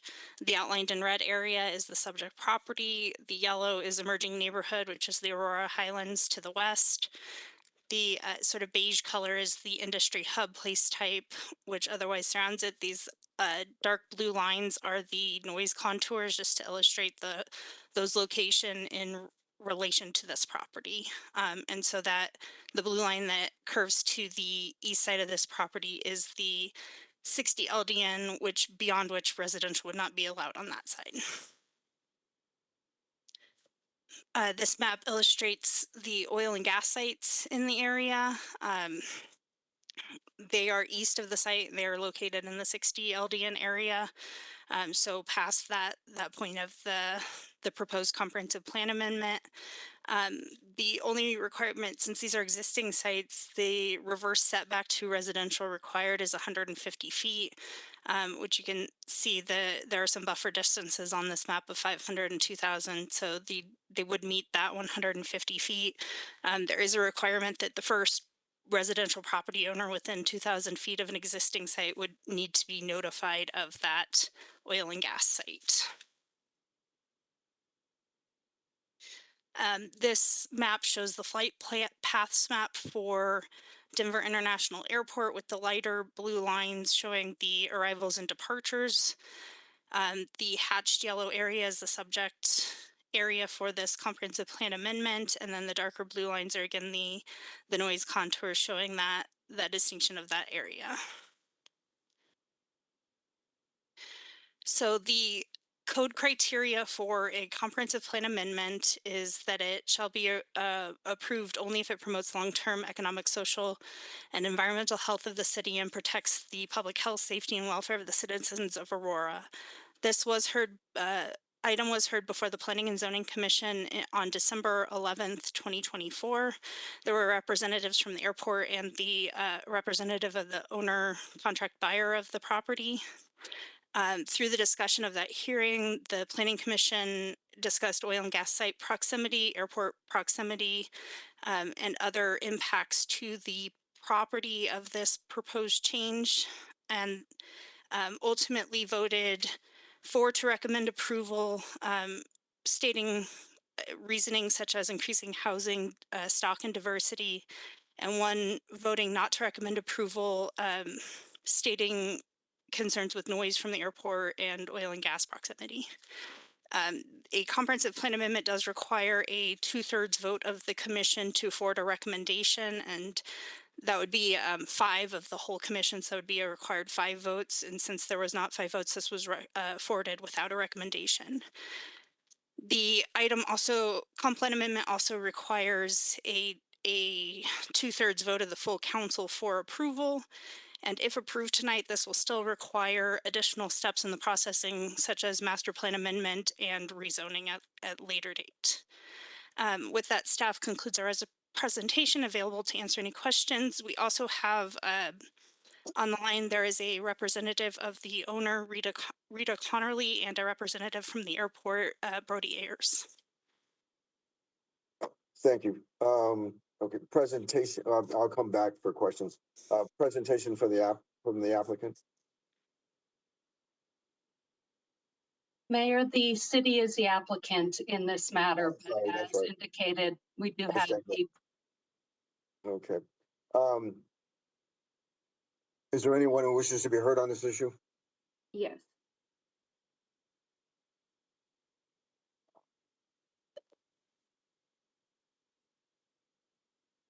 Mayor, Rita Connerly, would appreciate an opportunity. Iowa, you have 90 seconds. Go ahead.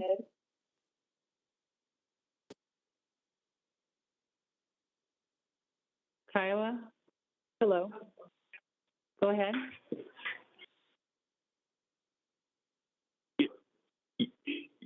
Can you all hear me? Yes, go ahead.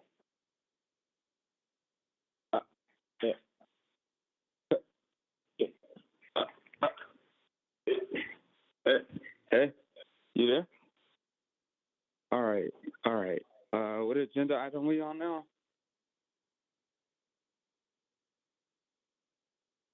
Please keep your Got all remarks. these dang agenda items. I don't even know how to come to 12, yeah, perfect. All right, here we go. As you consider an amendment to the Aurora Places Comprehensive Plan, I urge you to reflect on the implication of changing this land from an industry hub to an emerging neighborhood.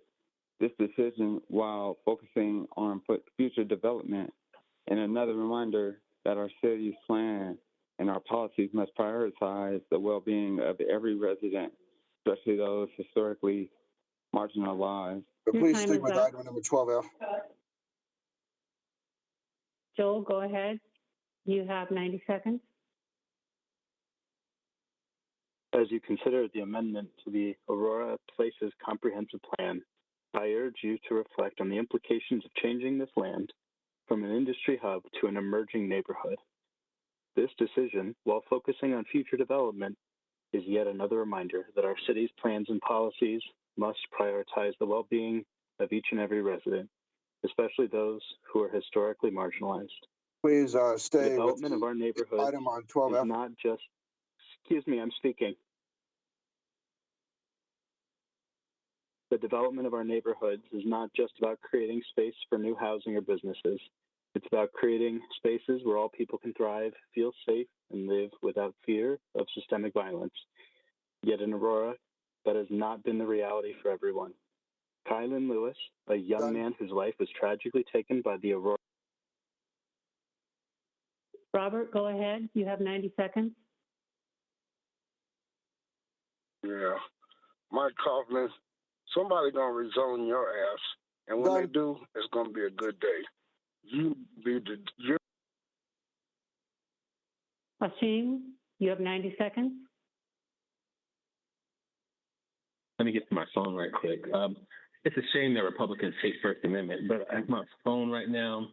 Where are we? Wow, Stephanie Hancock, imagine when your son murdered someone and you were begging for people to help him if you were treated like. Portia, go ahead. You have 90 seconds. Yes, okay, it is my turn again. This time we're talking about the Aurora Places Comprehensive Plan. But I think we're still talking about zoning and just, you know, I don't know if you guys are tired. We're tired. Please stick with item number 12. Change the rules. I'm sorry. The Aurora Places Comprehensive Plan, right? That's what, and the future development. Oh, okay. Sorry, just a moment here. Justice for Kylan Lewis! Done. Kat, go ahead. You have 90 seconds.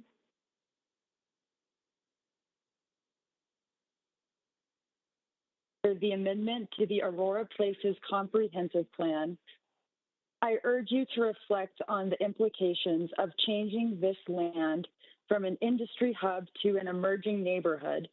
This decision, while focusing on future development, is another reminder that our city's plans and policies must prioritize the well-being of every resident. The development of our neighborhoods is not just about creating space for new housing or businesses. It's about creating spaces where all people can thrive, feel safe, and live without fear. This amendment reflects a vision for growth, but I challenge you to ask yourselves, are we growing in a way that fosters true well-being for all Aurora residents? As we plan for Aurora's future, let us ensure that every neighborhood, emerging or established, is one where justice, accountability, and transparency are embedded. Only then can thank you. I'm talking about the Aurora Places Comprehensive Plan.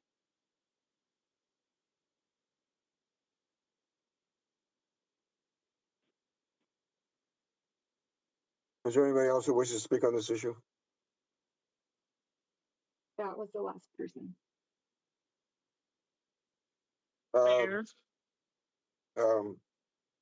The developer's representative has a hand raised.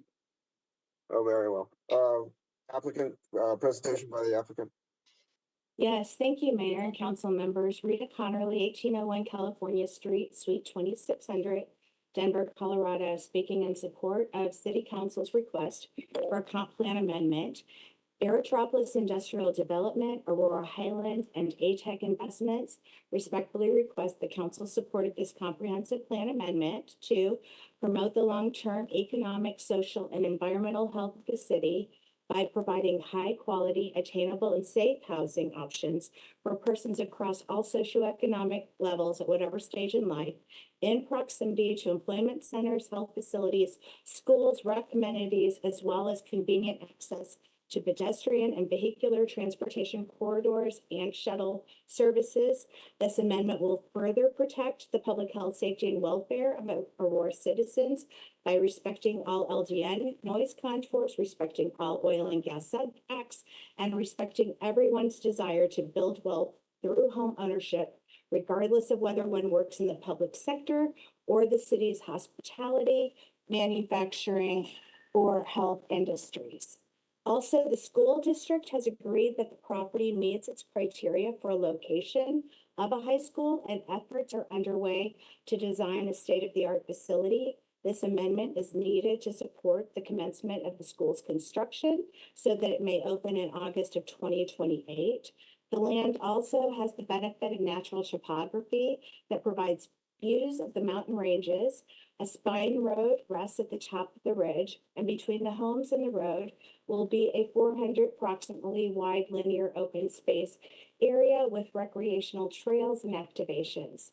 This community will have walkable connectivity to services that will reduce traffic congestion, and Aurora Highlands welcomes integrating this area into the Aurora Highlands, a community that's been recognized as Home Builder Association's Community of the Year, a community that's been recognized by the National Association of Home Builders as a destination point for its world-class art in the park at Hogan Park, a community that has K-8 school already open and plans to open 3 more, and a community that has commercial hubs, aspirational homes, and recreational amenities.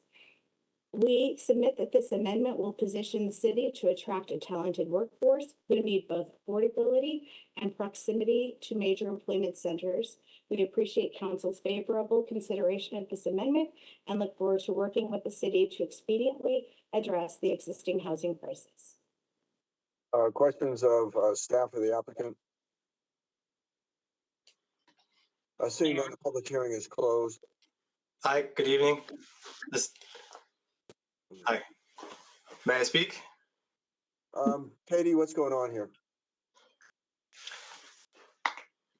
Mayor, these are individuals that staff has requested to be in attendance. So I'm going to give this over to the staff source of this item to see who these people are. Okay. Good evening. Yeah, so this is a representative from Denver International Airport that wanted to speak on this item. Very well.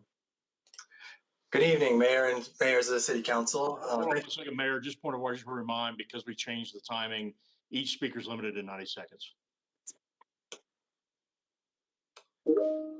Good evening, Mayor and members of the City Council. Thank you for the opportunity to speak on behalf of Denver International Airport regarding the proposed comprehensive plan amendment. My name is Brody Ayers, and I serve as a Regional and Transportation Planning Supervisor for DEN. Tonight, our goal is to provide key insights into potential impacts on Aurora residents should the proposed amendment changing 340 acres of industrial hub place type to an emerging neighborhood place type be approved. Proposed development lies in the 55 DNL, or the day-night average sound level noise contour, and just 3 miles south of the current and future DEN runways. Aircraft frequently overfly this area at altitudes as low as 1,300 feet, resulting in significant noise exposure.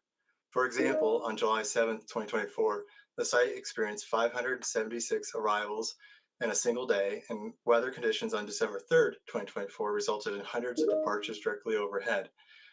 Aircraft noise at these sound levels pose well-documented risks to health, well-being, and quality of life. Research in 2022 study on aviation noise linked noise above 55 DNL to cognitive challenges in children, especially affecting reading and comprehensive skills. Additionally, the area falls under Aurora's airport influence overlay, requiring compliance with a height restriction, noise mitigation measures, and conveyance of an navigation easement. While these measures attempt to address certain challenges, they do not eliminate the broad impacts of aircraft operations on daily life. DEN replaced Stapleton Airport nearly 30 years ago. You've reached your 90 seconds. Thank you. If you could submit your remarks in writing, I'd appreciate it. Is there anyone else who wishes to speak on this issue? Mayor, can I ask a question of Mr. Ayers there?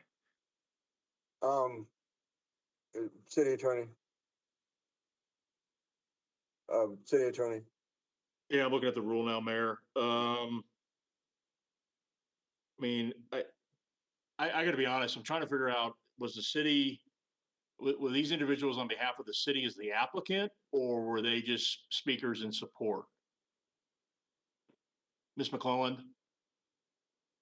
Hi, mayors, members of council, Lena McClellan, Assistant City Attorney. I will defer to planning staff.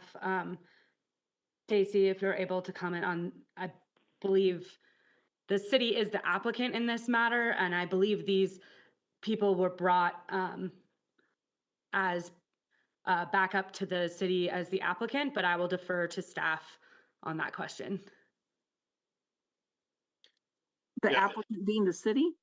Yes, the city was the applicant in this item. So why is someone speaking on behalf of the city? I believe the staff had them come in order to provide some backup information. Let's hear from staff. So if that's the case, if that's correct, then yes, council can ask any individual who has testified at the public hearing, including staff, the applicant, the appellant, and the staff, the applicant, and the appellant will be given a full opportunity to respond to all questions. So if staff can confirm that they were speaking on behalf of the applicant, they can be asked questions. So The city is the applicant due to the requirement for the comprehensive plan procedures. Both the airport and the representative, the owner, submitted additional information that are exhibits in the packet, and so they were asked to come to be able to answer any questions to those exhibits. Okay, so it's appropriate, Mayor. Okay, very well. Mayor Pro Tem, please proceed. Thank you. Maybe I was just a little confused because he didn't have enough time to speak beyond 90 seconds, but Mr. Ayers is representing Denver International Airport? Correct. Correct. And are you giving warning of this project because of flight noise? That's our biggest concern, correct, is flight noise and overflights within this area. Because it's industrial in the original comprehensive plan and now switching to residential, which will have more impact on people. Why would you come to us now? This has been around for a while. You knew it was coming. Why would you not maybe send an email to us, or that just seems so last minute? Well, we testified at the Planning Commission meeting. We've also provided comments through the development review panel as well. May I ask Rita Connolly what her response to your testimony is, please?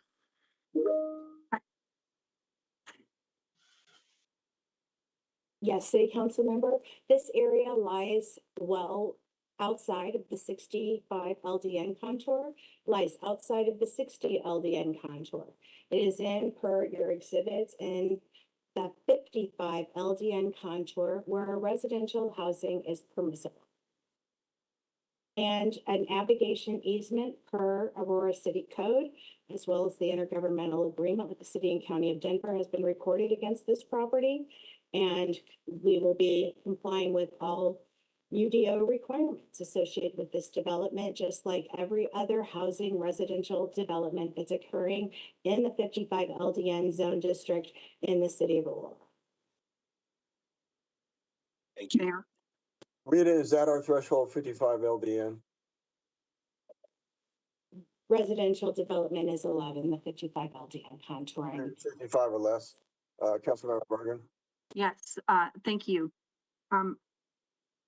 This has come up before with Denver Airport when we years ago they came up with ground rumbling, some term. So yeah, if it's outside of the contour, I guess my question for the for Rita, and what I understood from our staff is that a notification would be given to any potential buyers.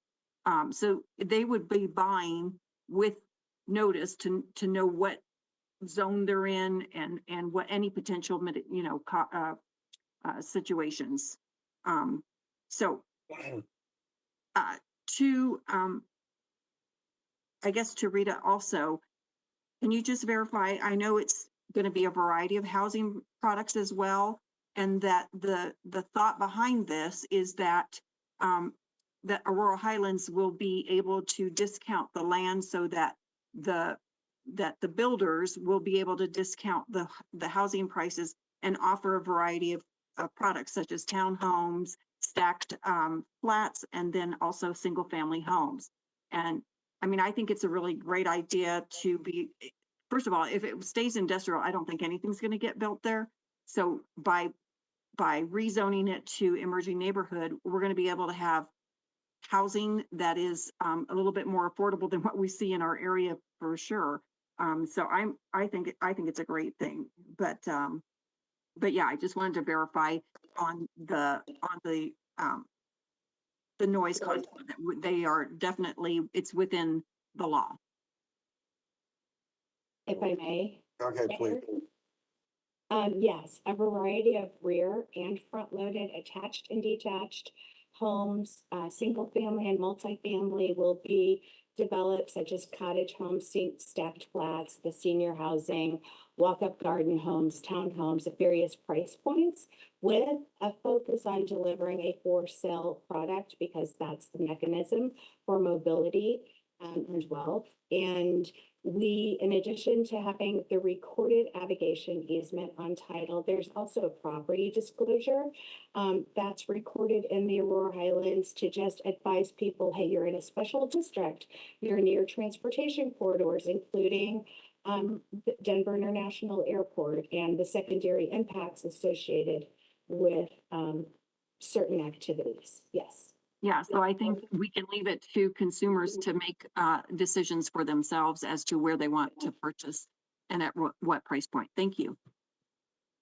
I just have a quick question of staff. Is there any noise attenuation requirements for properties that are not don't exceed the the LDN limit but are close?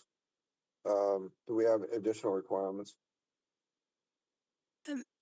This property is within the airport influence overlay zone, which does have some additional requirements for sound and building materials for residential within the 55 noise contour, and then prohibits residential in the higher 60 noise contour. Okay. Further questions of staff or the applicant? Mayor. Councilmember Coombs. So I just want to confirm, and maybe this is a question for Rita, or maybe it's for the airport representative. In looking at the map of the flight path, it looks like the flight paths directly over the current single family Aurora Highlands area is actually more dense, and there are more frequent flights going over that area than over this area. It looks like there's just kind of over the corners a couple of spots that have flights. So is that, am I seeing that correctly?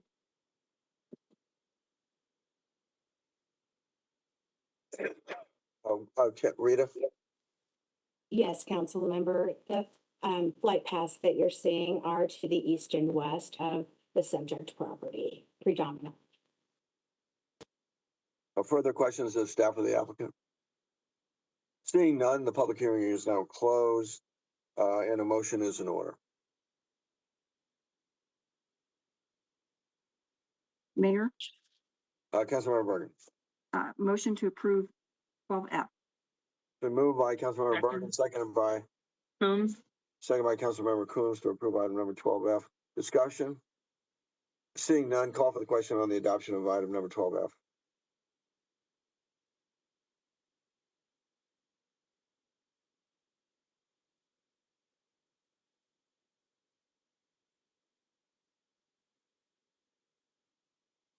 The motion passes with 10 yes votes to adopt item 12F. Would the clerk now please read the title to item number 13A? Item 13A is introduction of ordinance 2025-08, amending section 146-479 of the Unified Development Ordinance pertaining to fencing. And Mayor, we have individuals who would like to speak on this item. Well, let's see, is this? It's not a public hearing. It's not a public hearing. Please proceed. Thank you. We'll have a staff report too, Mayor. Oh, I'm sorry. Could I have a brief presentation by staff first? Thank you, Mayor. Good evening, Mayor, City Council. My name is Brandon Camerata. I am a manager in the Planning and Business Development Department. Come on. Tonight, I have a proposed Unified Development Ordinance Code Amendment. The UDO, as you know, is our zoning and subdivision codes. The proposal is to allow residential privacy fences up to 8 foot tall along collector and arterial streets. Residential privacy fences are typically up to 6 feet in height and are allowed along a resident's rear and side yards. This proposal would allow up to 8 foot fence when your rear or side yard of your residence is along a collector or arterial, which is a high speed or high volume street. This proposal is in response to multiple variance requests to the Board of Adjustment for homes backing large arterials like Havana and Chambers. These variance requests have been supported by staff and approved by the BOA. This code amendment would eliminate the need for these variances, which have been consistently approved and supported.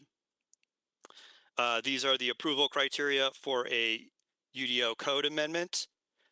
Please note, Planning Commission did recommend approval unanimously. We also brought this item to the PED subcommittee and have not heard any questions or concerns regarding the proposal. Staff also supports the approval of the item. Also, here is a summary of staff findings, which is in your report. If you have any questions, I would try to answer them. Questions to staff? Mayor. Councilmember Combs. So I totally understand the height of the fence question, and it makes sense to me that we'd be making these changes. I am wondering, however, about the construction materials and quality of the fences. This is an issue that continues to come up, and kind of the only recourse that is recommended is for folks to create a general improvement district, which is not something that folks always want to do. And then we end up in the situation that we have, which is a lot of, frankly, not very sturdy fences that don't tend to last very long and end up becoming both a hazard and an eyesore. So I wonder, as we're making this change, if there's been any consideration about addressing the other issues that we have in relation to fences on our major arterial.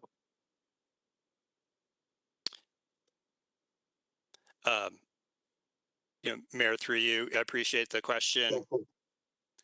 We're using our current material and maintenance requirements are still in place. I will add most of these fences that we're getting this request for are usually from private residences. They're not kind of the unified fence sort of approaches that sometimes you'll see along a arterial. And so, these are really trying to provide those opportunities for those folks to invest in their property and to make those improvements kind of as you're suggesting, and to do those investments in a manner they feel behooves their property. So this was kind of the immediate fix to certainly those issues that we're seeing reoccurring. I don't anticipate, and we have not looked at any sort of broader improvement district elements or things of that sort. Further questions to staff? Seeing none, thank you very much. Motion is in order. Mayor, we do have individuals that are wanting to speak on this. They do have 90 seconds. Okay, public call in line, you're ready. Pamela, you have 90 seconds. Go ahead. Hello. Go ahead. Can you hear me? Okay. Yes. Hello. Yes. So, as we discussed the proposed change to the Unified Development Ordinance regarding residential fence heights along collector and arterial streets, I urge you to consider not just the physical structures that shape our city, but the metaphorical barriers that divide us. Fences, while intended to mark boundaries and protect property, can also serve as symbols of separation and exclusion. Please stay city, on 13A. Thank you. I am talking about 13A. Please stop interrupting me. Whether they are in form of bias, policing, unequal access to resources, or a lack of accountability for actions. Holly, go ahead. You have 90 seconds. Yes, hello. Yes, go ahead. Okay. Can you hear me? Yes. As you discussed the proposed change to the Unified Development Ordinance regarding residential fence heights along collector and arterial streets, I urge you to consider not just the physical structures that shape our city, but the metaphorical barriers that divide us. Fences, while intended Please to state mark item boundaries 13A, and please. protect property, can also serve as symbols of separation and exclusion. In our city, systemic barriers, whether they are in the form of bias, Joel, go ahead. You have 90 seconds.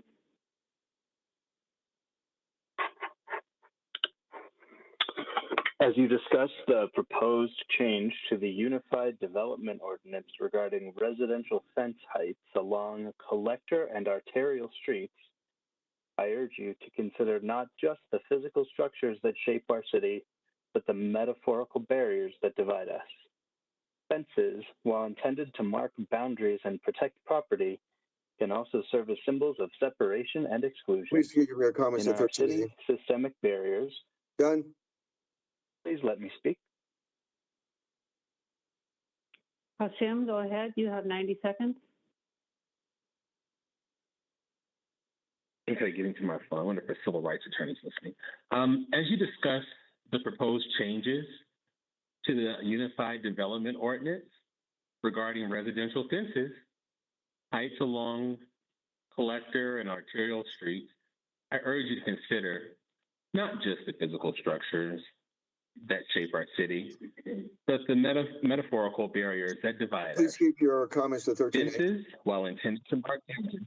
Sure, this proposal before you tonight is about building boundaries, not cages, not allowing Mike Kaufman to order his cops to kill people. He's responsible for deaths. Portia, go ahead. You have 90 seconds. Oh, hello. Hello? Go ahead. Can you hear? Oh, okay. I'm back. Let's see. Now we're talking about the Unified Development Ordinance. So still look like some zoning and rezoning. Let's see. So the proposal before you tonight is about building boundaries and building regarding the residential fence heights along collector and arterial streets.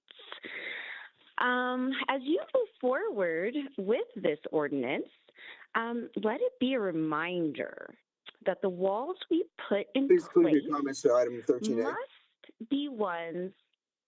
Okay. So we're talking about let's remind that the residential fence heights along collector and arterial streets should be ones that protect everyone equally and not just those with privilege.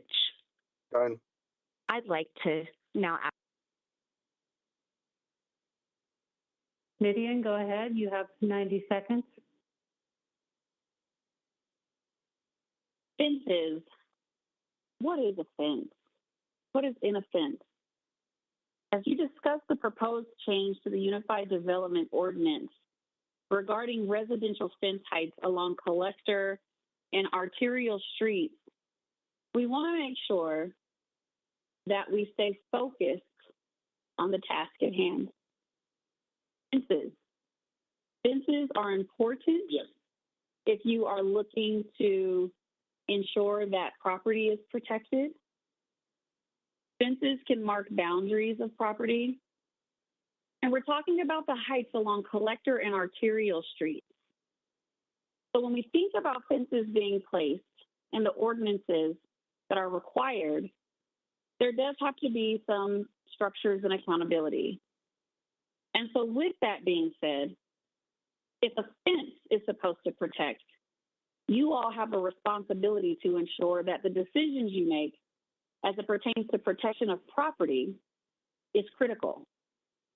I move to argue that Black lives in our city used to be classified as property, and each of you has a responsibility to protect on the fences. So please put fences around us and keep us protected from what you all are doing to our community. Staff, when I say done, I mean it. I'm not Mayor, kidding. point of order. Mayor Sundberg, point of order. Mayor Pro Tem. I would like to make a motion to suspend the remainder of public comments, except for item 13E, which someone has legitimately notified me about. City Attorney? That's correct. So the motion would be to eliminate public comment for all forward items on the agenda except for agenda item number 13E. Just need a second.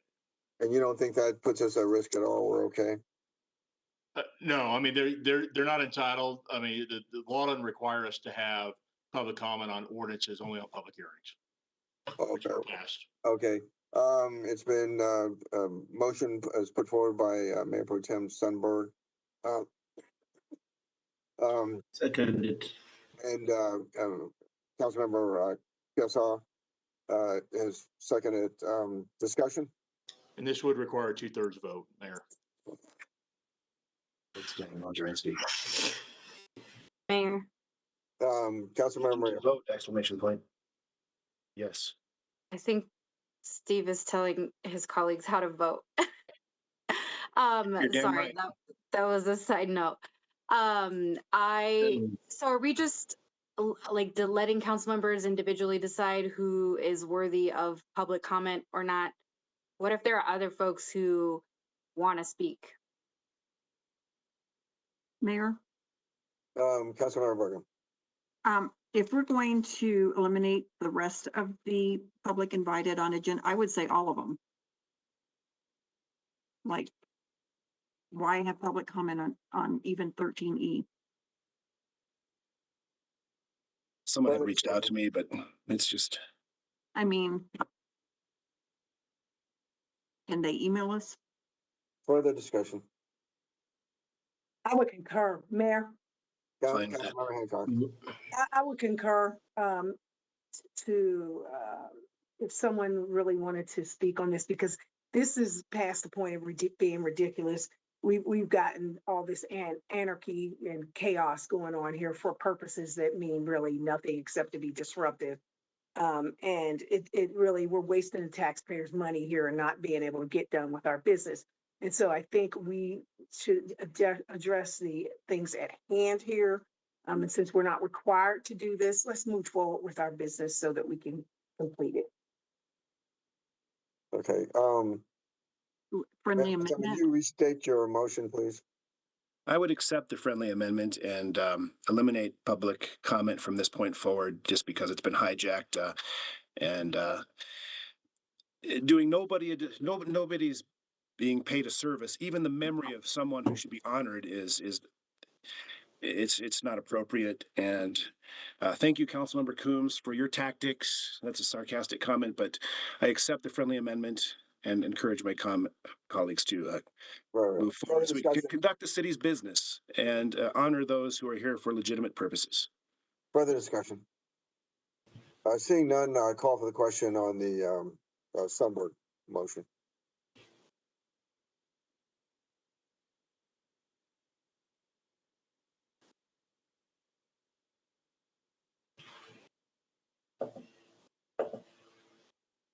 Mayor Kaufman?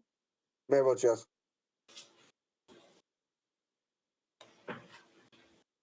Councilmember Gardner?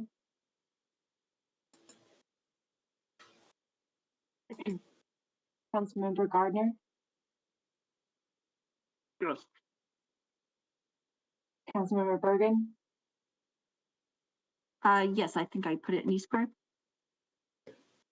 The motion passes with 8 yes votes, 3 no votes from Councilmember Coombs, Medina, and Murillo, 2 in public comment on agenda items for the rest of the council meeting. And Mayor Pete Schulte, City Attorney, just one thing, I want to make sure that I look through the rest of the agenda, and this applies to everything on this agenda, but it may not be the same in future agendas. I'm not going to go into details because I don't need to give any of my legal advice out there for other individuals. So just letting you know that in the future, there may be different legal advice, but for this agenda, that was appropriate. Very well. Okay, I think we're at, we're in item number 13A, am I correct? Yes. And then, so is there, it's been moved and seconded, hasn't it? Item number 13A, or has it? No.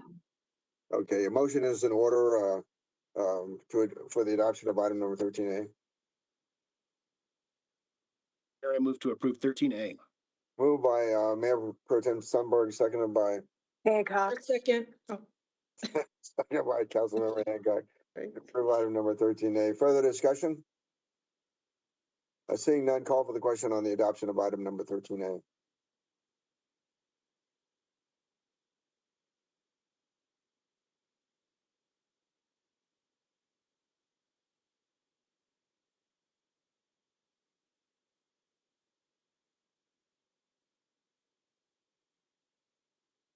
Councilmember Gardner.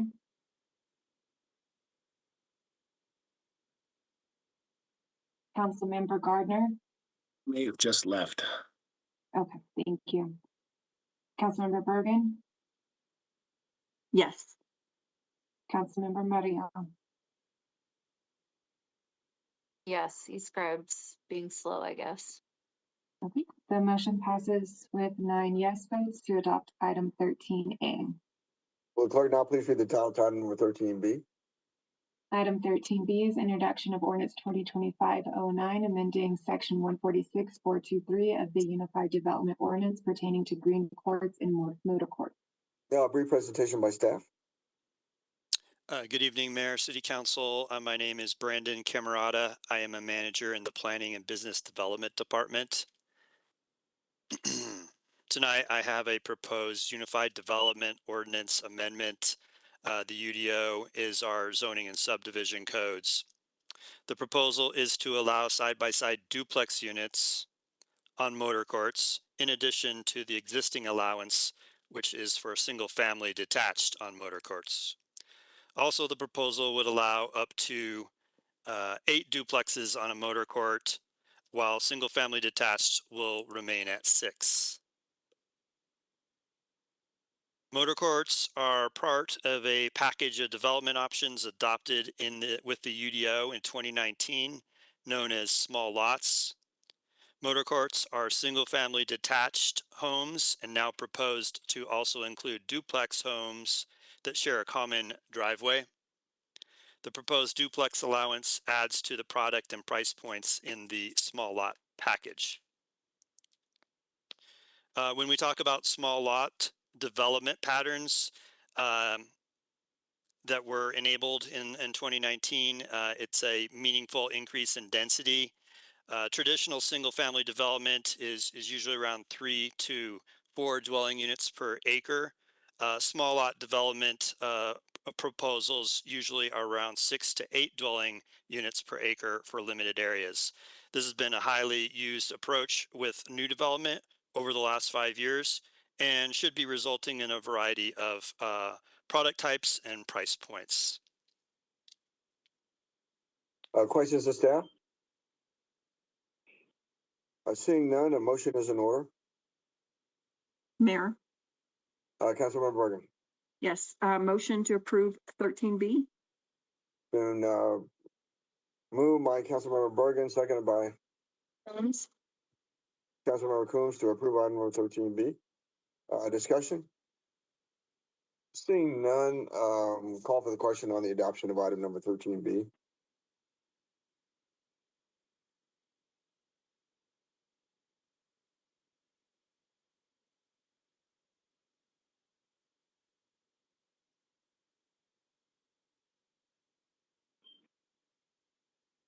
Councilmember Bergen.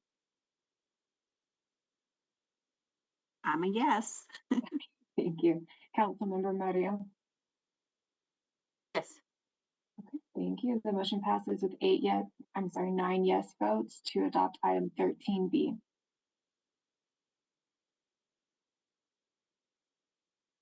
Okay, would the clerk now please read the title to item number 13C? Item 13C is introduction of ordinance 2025-10, authorizing the use of lease purchase financing to acquire certain golf equipment pursuant to the terms of an equipment lease purchase agreement by and between the Aurora Capital Leasing Corporation as leaser and the city of Aurora, Colorado as leasee, authorizing officials of the city to take all action necessary to carry out the transactions completed hereby and other related matters. Brief presentation by staff. Yes, good evening, Mayor Pro Tem and City Council. I'm Teresa Sedmak, your City Treasurer, and I'm here to introduce ordinance number 2025-10, which would allow for the lease purchase financing of golf equipment including 72 golf carts with lithium batteries and course maintenance equipment to be used on the city's 5 golf courses. This equipment is being purchased to replace equipment which is nearing its useful life. The ordinance allows for a maximum borrowing amount of 1.85 million, a maximum term of 16 months, and a maximum interest rate of 4.75%. I request council approval of this ordinance and welcome any questions you may have in this regard. Thank you. Questions to staff? Mayor? Councilmember Combs? Yes. Who is that? I'm sorry. That's okay. Yep, that was me. I was just wondering, and maybe this is not a you question since this is just about the financing, but are we looking at any electric golf carts as part of the replacement for our current golf carts? Well, these would have lithium batteries, so they would be electric. That's my understanding. Yes. All right, thank you. Further questions of staff? Seeing none, a motion is in order.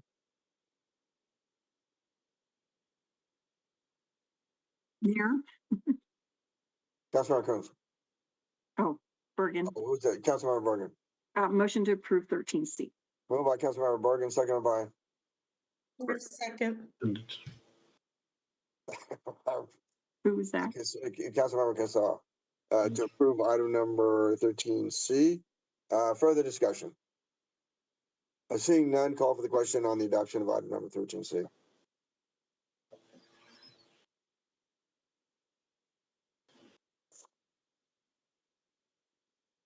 Councilmember Murillo.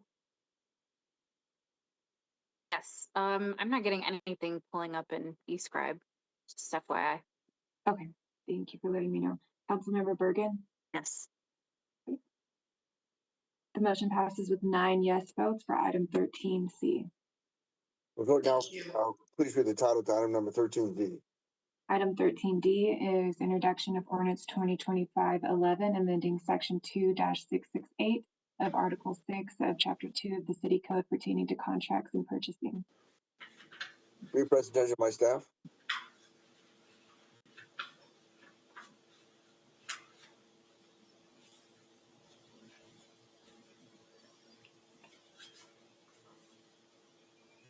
Brief presentation by staff.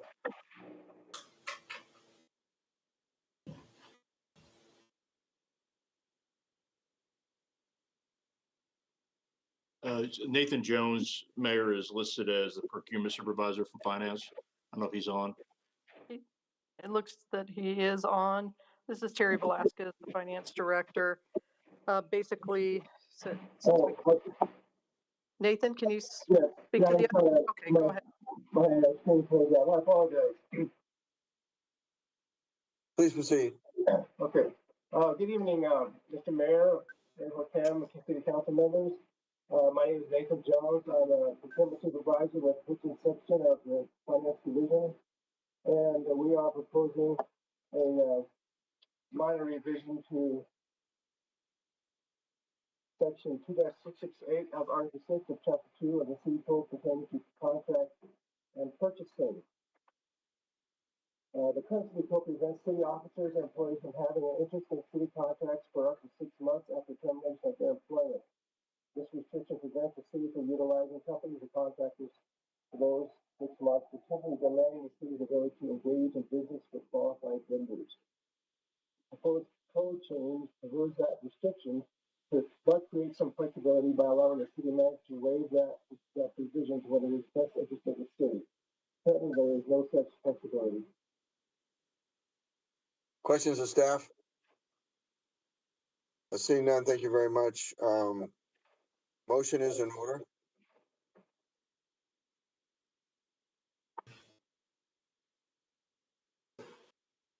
Mayor, motion to approve 13D. I'm sorry, who is that? Councilmember Medina.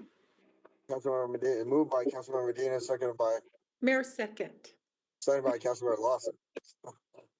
To approve item number 13G. Oh, wait, I got the wrong one here. I'm sorry. 13D. D as in dog. Oh, 13D.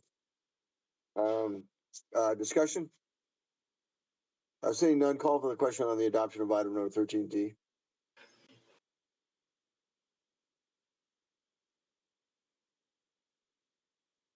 Councilmember Mario, Yes. Councilmember Bergen. Yes.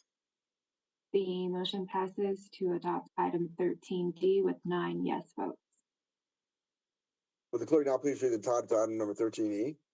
Item 13E is introduction of ordinance 2025-12, amending sections 94-122, 114-107, 114-108, 114-109, and 114-110 of the city code pertaining to notice requirements and available shelter options in the abatement of unauthorized camp.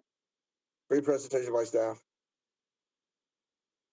Mayor Kaufman, I'll let Councilmember Sundberg start. This is his item. And if there's any questions, staff's available to answer them. Very well. Mayor Burton. Thank you, Jessica. Thank you, Mayor. This is not meant to be punitive. This is but a tool in our overall approach to addressing unhoused folks in our community that are camping. I would say our ultimate goal is to provide them with options, to see that they accept services ultimately and hopefully get into a life of good decisions and recovery, something that we celebrate. I know every situation is different. I would reassure people that whether it's our housing department or our police, and especially our homeless outreach team on our police department made of 2 people that are actually enjoying their work and connecting with folks on the street, that they approach folks with compassion and respect and offer resources. So this is a request from sergeant in our department. He came to me to have an option. Sometimes you may need to, for the sake of safety, clear an encampment faster than normal. You may want to wait 2 days. You may want to not clear it out at all. But there are options, and I want to reassure people this is done with compassion. This will align with our Heart Court, which is upcoming. This will align with our navigation campus, which, by the way, has housed about 100 people a night, and some nights during the cold weather here recently. We got that online faster. This will align itself with Aurora Mental Health and Recover's acute care campus coming online in about a year. And this will align itself with Ridgeview Academy coming down the road as we offer more resources to house people and provide them services. So again, it's just a tool in our overall effort to address the unhoused. Questions of the sponsor? I'm sorry, sir? No questions of the sponsor. You are the sponsor. That is me, sir. Questions of the sponsor? Seeing none, motion is in order.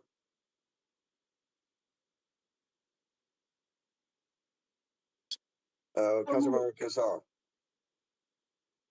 It's been moved by Councilmember Casal, seconded by Hancock.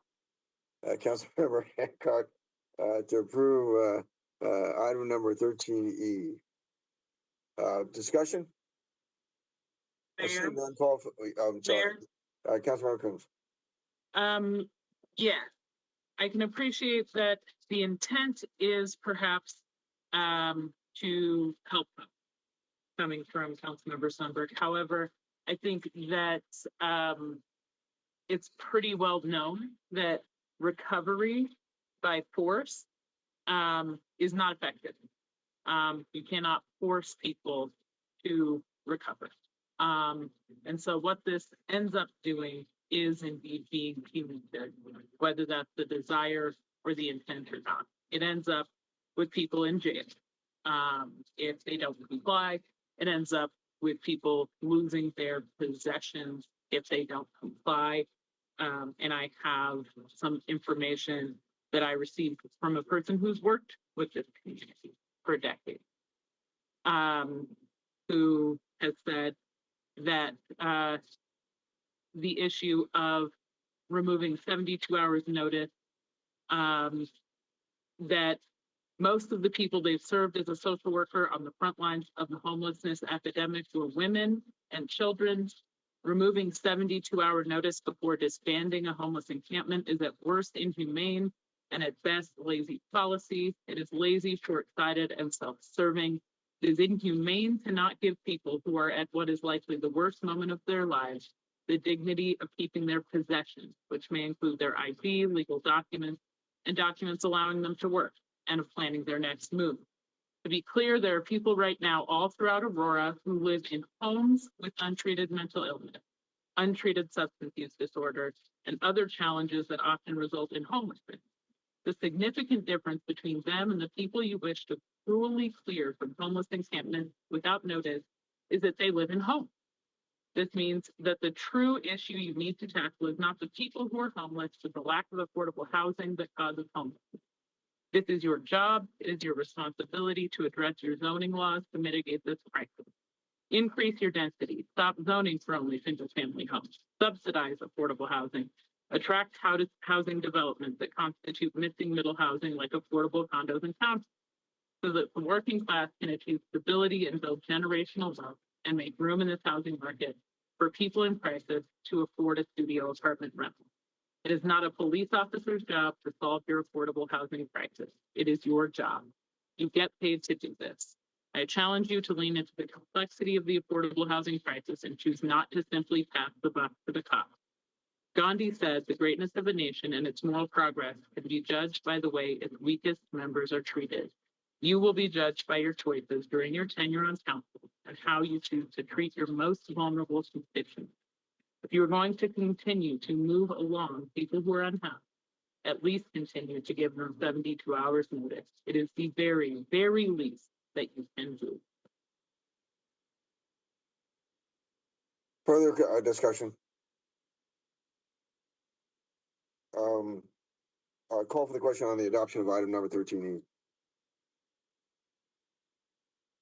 Councilmember Coombs.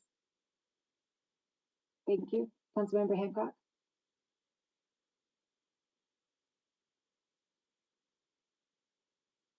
Councilmember Hancock. Thank you. The motion passes with 6 yes votes and 3 no votes from Councilmember Coombs, Medina, and Murillo to adopt item 13E. Now please read the title to item number 13F. Item 13F is an introduction of ordinance 2025-13, vacating the northern portion of the public right-of-way for Jamaica Street located between East 25th Avenue and East 26th Place between Ironton Street and Joliet Street. Brief presentation by staff. Good evening, Mayor and City Council. My name is Ariana Muka, and I will be presenting on behalf of the staff. This presentation will be for agenda items 13F, 13G, 13H, and 13I. The applicant Housing Authority of the City of Aurora proposes to vacate 2 segments of the street right-of-way and 2 alley right-of-ways at the northeast corner of Ironton Street and East 25th Ave. The street vacation is part of a broader plan to facilitate the development of an affordable multifamily housing project. Street vacations are not subject to the Planning Commission's review and are directly the responsibility of the City Council. Does the Council approve the request to vacate 2 segments of street right-of-way and 2 alley right-of-ways at the northeast corner of Ironton Street and East 25th Ave? Questions of staff? Motion is in order. Mayor, Councilmember Coombs. Move to approve 13. By Councilmember Coombs, second by Sundberg. Second by Mayor Pro Tem Sundberg to approve item number 13G. Discussion? Seeing none, call for the question on the adoption of item number 13G.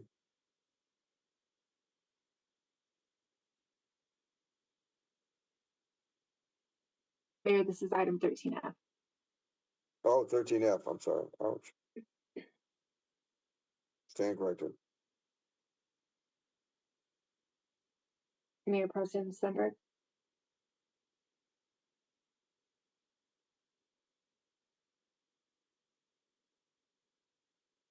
Mayor Pro Tem. How would you like? Yes, thank you. Yes. Thank you. The motion passes with 9 yes votes to adopt item 13F. Will the clerk now please read the title to item number 13G? Item 13G is introduction of ordinance 2025-14, vacating a portion of a 16-foot wide alley right-of-way dedicated by book 422, page 366, and block 103, the plat of Boston Heights second filing situated in the northwest quarter of section 35, township 3 south, range 67 west of the 6 p.m., located north of East 25th Avenue and between Ironton Street and Jamaica Street. I think staff already presented on 13G as well as when they presented on 13F. Motion is in order. Mayor, Councilmember Coombs. move to approve 13G. Moved by Councilmember Coombs, seconded by Seconded. Seconded by Councilmember Kessel. To approve item number 13G. Discussion. Seeing none, call for the question on the adoption of item number 13G.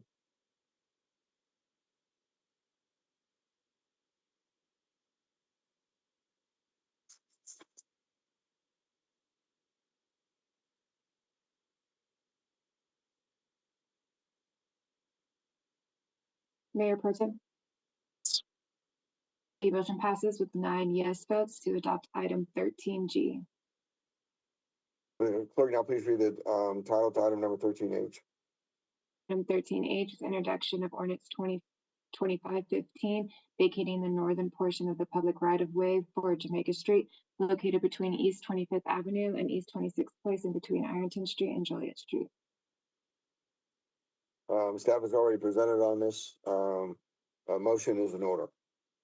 Mayor, Councilmember Coombs. move to approve item 13H. Moved by Councilmember Coombs, seconded by Mayor second. Councilmember Lawson to approve item number 13H.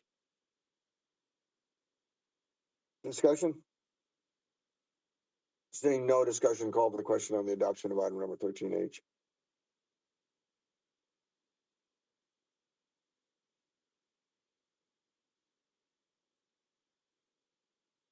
Mayor Pro Tem. Yes, sorry. Yes. The motion passes with 9 yes votes to adopt item 13H. Will clerk now please read the title to item number 13I? 13I is introduction of ordinance 2025-16, vacating a portion of the public right-of-way for East 26th Place located between East 25th Avenue and East 25th Drive and between Jamaica Street and Joliet Street.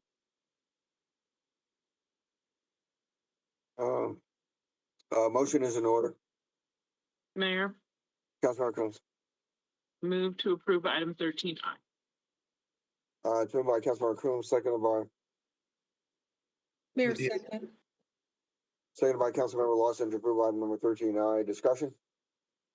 Seeing none, call for the question on the adoption of item number 13I.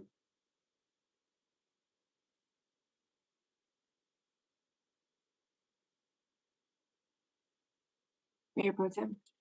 Yes. Councilmember Bergen. Yes. The motion passes with 9 yes votes to adopt item 13I. Clerk, now please read the title to item number 17A. Item 17A is determination of final candidates to be interviewed for the Civil Service Commission vacancies.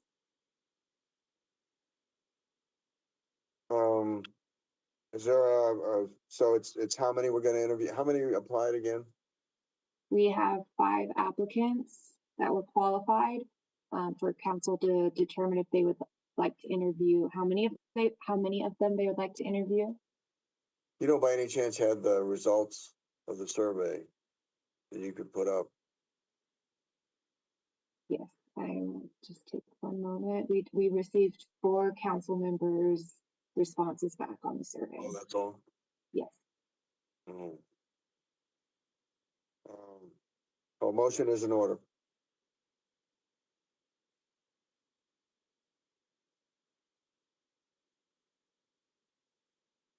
Mayor? And this is 1 slot, right? 1 vacancy? There's 2 vacancies. Two vacancies. I before I move that we interview the top 4. Mayor? Councilmember Bergen.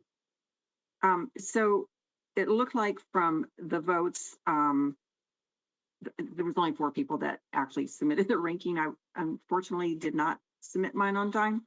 But out of the rankings, you can see that it's Barb Clellan, Desmond, and Judy Lepkin that rank in the top 3, right? Am I looking at correctly? So Barb Clellan is already on the Civil Service Commission, as is Desmond. I think most of us know Judy. I would forego the interviews and just appoint those 3. That would be my. Oh, we have 3 slots or 2? Right? I thought it was 2. I'm sorry, I misspoke. There are 3 vacancies. We have 3 vacancies? Yes, that's correct. Okay, Mayor. it's been, moved, So if I can clarify, if we don't interview and we just reappoint Barb, reappoint Desmond, and then appoint Judy Lepkin, that leaves the 3, plus we have Barbara Shannon Bannister, and we still have Patricia. okay, what is your motion? My motion is to appoint Barb Clellan, Mr. Desmond, and Judy Lepkin. Mayor, I'm sorry, who's that? I can't. Hancock, Councilmember yeah, Hancock. I thought the point was to not just reappoint people over and over again, but to recycle folks and get some fresh perspective and some different eyes on some of these commissions. And it seems that to me, I know these names, they've been here a long time, that maybe it might be time to revise the commission and get some new faces and new names on there. That was the whole purpose of going through this exercise in the first place. Are there term limits on Civil Service Commission members? Yes. There are. What are they? Yes, they can serve 3 consecutive terms. And how long is the term? They have 3 consecutive terms. Their term length is 3 years. Oh, 3, so they can serve a total of 9 years. Yes. Okay. Well, I need a motion. Mayor, Councilmember Murillo. Councilmember Moreno. I just wanted to comment to the last point. I thought we were going to interview all 5 of them because there were only 3 positions, and it's such an important role. That's what I recall from the last conversation. Yeah. So I would not support foregoing interviews. I think we should interview them all. Mm-hmm. Okay. Well, can I ask a question on the question? floor right now? Is there? If there's not a motion on the floor, then go ahead and make one. I will withdraw my. Can I ask a question on Okay, the amount of time? So 5. If we're going to interview 5 people, and what is that? 3-4 hours of interviewing? That would be correct if you allot approximately 2 to 3 minutes per question. And then 1 minute opening, 1 minute closing. Correct. They tend not to use that time though. Well, we do. We have. Can I clarify that question? Does it have to be an hour-long interview? They're 30 minutes each person. So there's 10 council members that ask a question, and we usually allot 2 to 3 minutes per council member per question, and then 1 minute for introduction, 1 minute for final comments. That goes to about 45 minutes per interview. So it's not required that we give that much time to the interviewers. Council can make that determination. Okay. We can take it down from 3 minutes to 2 minutes. Okay, Councilmember Moreno, do you have a motion on the floor? Do you want to make a motion? Sure, just that we interview all of the candidates, and I'm open to adjusting the time council members have. Okay, how about 2 minutes instead of 3 minutes per question? Sure. Yeah. Total. So that's asking the question and answering the question. And then 1 minute at the end 1 minute intro, 1 minute wrap up. And no more than, and we'll take it from 3 to 2 for the questions. Okay. Is there a second? To the Second. motion? Hancock. Seconded by Councilmember Hancock. Discussion on the Murillo motion? I'm seeing none. Call for the question on the Murillo motion.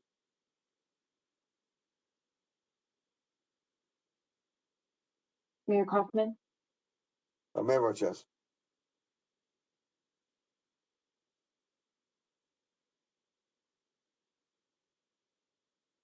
Councilmember Bergen, Councilmember Bergen, No. Councilmember Hancock, Councilmember Hancock, Yes. Mayor Pro Tem Sunberg. The motion passes with 9 yes votes, 1 no vote from Councilmember Bergen to interview all 5 candidates for the Civil Service Commission with 2 minutes allotted per question. And Councilmember Bergen's just tough. Okay. Would the clerk please read the title of item number 17B?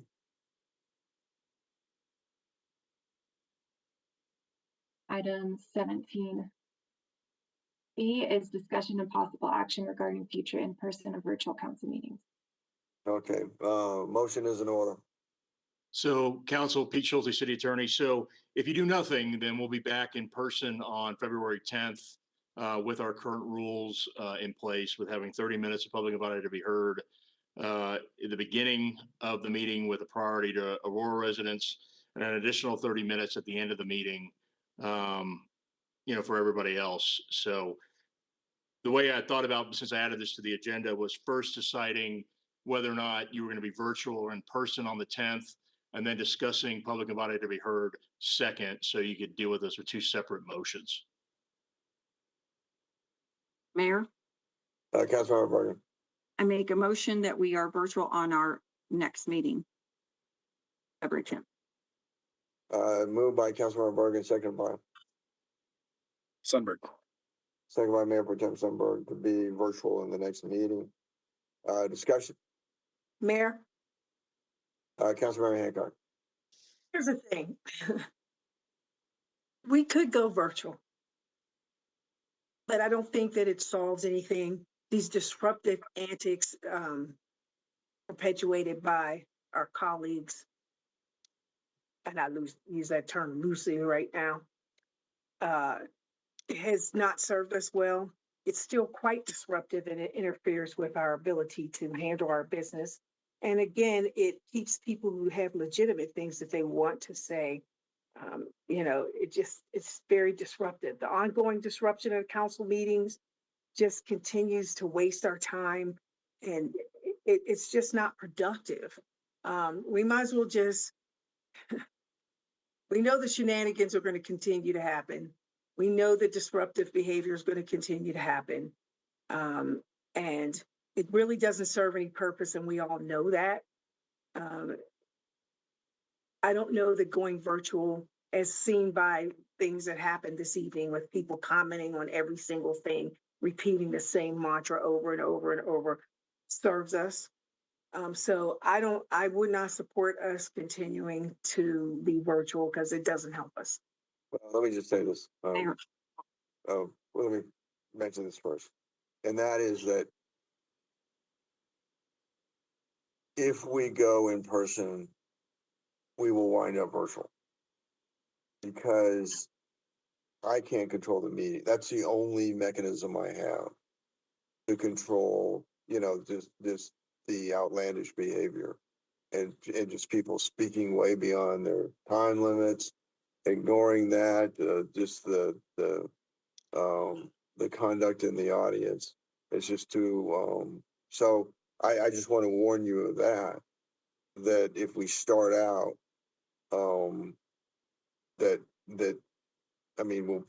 we very well may end up virtual, but a further discussion. Yeah, Mayor. Yeah. It would be great if we could be back in person have productive meetings. This has been going on since July with all the disruptions. And I understand when we first started having these, the public invited to speak on Kylan Lewis. We did hear them. We were trying to be respectful at the beginning, but there were so many disruptions over and over again that, and with, repetitive information, I don't know where we're at right now. It's like, I don't see any of this being productive. I'm not trying to be rude to those that have been speaking to us. But just disrupting for the sake of disrupting, I don't see how that serves us. And yeah, we're supposed to be like conducting business. I couldn't even focus after, the last hour on this meeting because of all the disruptions that happen. And here's the other point. We have to have a police presence at our AMC because of everything that's been going on. We've had some veiled threats, and police actually recommended that we go virtual. That was not our recommendation. That came from the police department. And if they made the recommendation for us to go virtual, I think we should adhere to that recommendation. And why are we with taxpayer dollars having to have so many police working overtime? It is out of control. And you know what? We do have the option to do away with public invited altogether. We offer it as a courtesy to our residents, but our residents that have issues about, real concerns, they can't even be heard. We got emails, all of you got emails from some of our residents that were literally scared to death to be at the meeting, left the meeting, were signed up to speak and left the meeting because they're so fearful for their life. Like that is not good for our residents to be in fear of their life at a meeting. And so I think we should go virtual at least one more meeting until we figure out this whole thing. And whether that means getting rid of public invited, which I'm sorry to say, but it has come to that point. Thank you. Mayor? Councilmember Hancock. I think Councilmember Bergen, Mayor, your comments are valid. And it's a shame that we've gotten to this point, straight out of, Rules for Radicals, that we're dealing with this kind of stuff right now. And I don't know, the person who should be honored is not being honored as a result of this behavior. And it doesn't serve us. It doesn't serve, to your point, Councilmember Bergen, us conducting our business in a timely manner. And Mayor, it really makes me sad that the meeting is so out of control and so disruptive because of the histrionics and shenanigans that are going on that keeps us from doing our work. Because we all have lives outside of the council. We serve the city because we want to, but we also have day jobs too. And it's just really hard to have people feel so alienated and so afraid that they don't want to come to the council meetings anymore because they feel harassed and they feel threatened, as evidenced by the last council meeting when people were cursing and screaming and carrying on. It's just ridiculous. So, I'm inclined to support what you're saying, Mayor and Councilmember Bergen, for the safety and sake of our council and for our community. Further comments? Mayor? Councilmember Lawson. Yeah, I agree. We should do one more, but we can't, we have to get up on the dais eventually. We're going to have to figure this out. I don't really agree with us having public invited to be heard at the end. But we are going to have to, we can't just stay behind the screen. And I understand that the meetings get out of order and things like that. We just have to do what we have to do. But I would agree with going one more, but I do think we do need to get back on the dais. I understand it takes a lot of police and things like that, but at the end of the day, we got to try to figure this out. How we're going to let our residents speak, we really do have to figure it out. And I really am very disappointed how this meeting got hijacked. It's just very disappointing and disheartening because we're all here trying to be public servants, do the work of the city, but we got to deal with this. and we can't even respond or because we're so distracted by everything else. But I do agree that we do need to find a way. I do not agree with how the public invited to be heard at the end is. We need to have it in the beginning, or we need to come up with something. Residents want to speak, but we can't just hide behind these screens forever. So that's just my comments. Okay, and then, One more yeah, comment. go ahead, Councilmember Morgan. We might want to reconvene a rules committee. We haven't had one, last year. I don't think we had one, and even maybe we did the year before, but maybe that's what we need to straighten out our rules. Right, and on the question of Pete, should we decide tonight about the, I think we should have public invited to be heard at the beginning of the meeting at 30 minutes and then not have it at the end. And that's a rule change, right? So it would be, the motion would just need to be passed by 2/3 because you have those in your rules now. So if you do decide to go virtual, again, that's kind of the first question. If you do that, then we'll talk about public invited to be heard. And if you decide to just have it in the first part and eliminate it in the second half, you can do that in a motion and it'll be set for the meeting on the 10th. Okay. Mayor, Councilmember Combs. so we passed at our last meeting, 30 minutes at the beginning, 30 minutes at the end. We haven't actually tried that yet. So I'm not sure why we wouldn't try the rule change that we already implemented and see how that works. Actually, we did try it last meeting. Yeah. Put the hell in a handbasket. Okay. Well, the next, but I think we have to, Pete, have we done the question of, okay, we did the first question, but we didn't do the second question yet about. We need a vote on the motion to go virtual for the meeting on the 10th. Okay. That would require 7 votes. On making, February 10th, virtual meeting. See, who made that motion? Councilmember Bergen. Okay. Okay. Without further discussion, then call for the question on the Bergen motion. Mayor, you didn't even give an opportunity for discussion before saying Very there's well, no I'm sorry, discussion. I thought I did. Councilmember Murillo. Thank you. Yeah, I supported going virtual for this meeting because we had some information that there might be some safety concerns, but that is not the case for this upcoming meeting. So I don't support going virtual. I don't feel unsafe, in council chambers. And I don't want to paint the wrong picture that there's this scary mob of residents. Residents are angry, and their forum for speaking on issues and feeling not being heard keeps bubbling up. We've and we've done it to ourselves too. We've had meetings where we've have literally taken agenda items off of the agenda.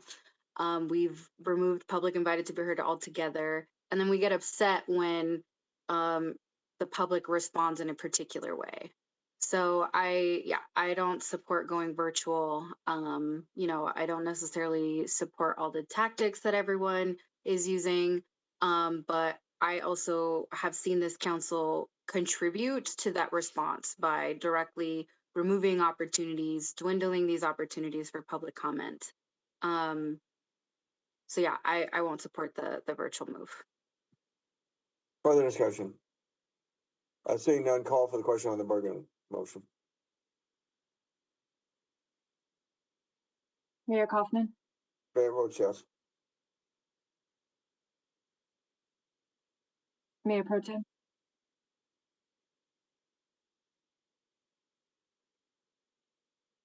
No. Councilmember Bergen,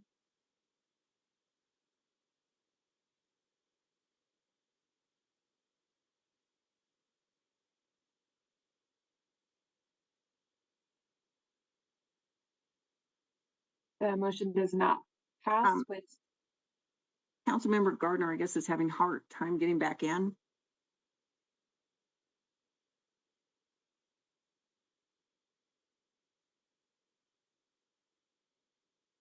Okay. I have him as absent right now. Mayor, how would you like to handle that? All right. I think in the past, council members have literally called other council members. I don't know if you guys remember that. Pete? Yeah, Katie, what's the vote right now without Yes. Councilmember Gardner? What's the numbers? 6 yes votes, 4 no votes. Now, can we take that,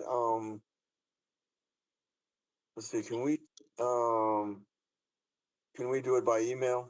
Is it possible? We can't. I mean, technically he's absent, and so it's not going to be popular, but I'm going to say he's absent. He's not present during the vote. I see him on the screen. Excuse me, he's on the screen. Oh, is he? Okay, he's back. He just can't. Is his e-scribe up? Can he put it in the chat to be a legitimate vote? That would have to be a vote from you guys to accept that. Councilmember Gardner, can you? I thought we let Danielle vote by somebody calling her like several meetings ago. So I don't know why that's different for Councilmember Gardner. That was under my previous boss, and that was not proper.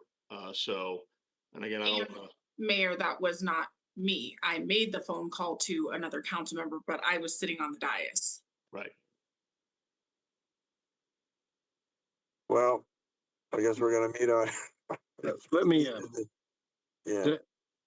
I would like to vote yes. Okay, so that's the 7th vote then. Mayor, point of order. Councilmember Combs. City Attorney Schulte, are we able to do that without a reconsideration? Just go back and be like, actually, no, that didn't work out, whatever, I'll change my Well, vote. you would have the votes anyway on reconsideration. Pete, what do we need to do? So what I would say is because we were still debating whether or not Councilmember Garner could still vote, the vote wasn't final unless Katie tells me, was it final at that point, or were we still waiting for a vote? No, the vote was still open. Okay, if the vote was still open until it's final, a council member can change their mind.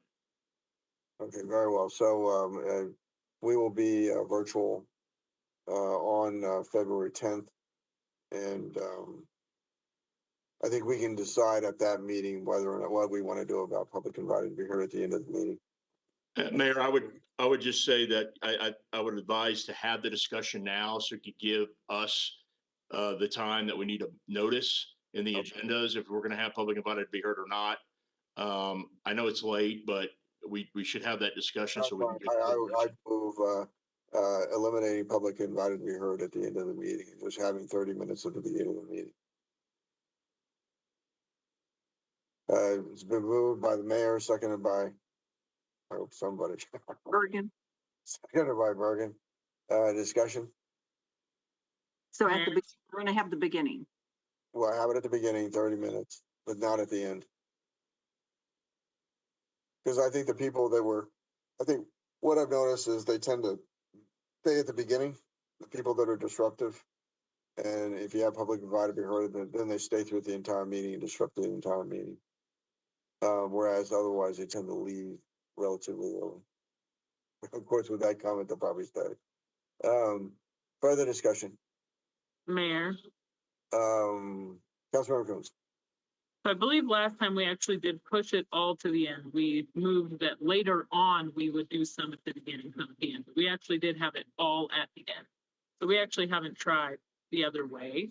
So I would like to make an amendment to go with the rules as we passed them at our last meeting, which we have not yet tried, which is 30 minutes at the beginning and 30 minutes at the end, with Aurora residents having priority in general. Right. So I think we did. So, Katie, what, Pete, do you remember? Yeah, so that is correct. So if the mayor's motion fails, Councilmember Coombs, that's what it would be. So because his is amending the rules as they state. So if the mayor's motion fails, we would then do what's in the rules, which is 30 minutes in the beginning with Aurora residents with the priority, and then 30 minutes at the end. Okay. Thank you. I'm taking out the 30 minutes at the end. Correct. That's your motion, Mayor. I'm just stating what the rules currently Okay, state okay. now. Yeah. What status quo is, but didn't we do that last time? It was 30 minutes at the beginning and 30 minutes. No, we suspended the rules to And do moved everything to the end. And then we had, we had all the disruptions at the end of the meeting. We didn't have it in the beginning. So Okay, what we so we had a learned full was is hour that, at the end. yeah, we had it at the end. What we learned was is everybody stayed throughout the entire meeting and there were some disruptions until the end.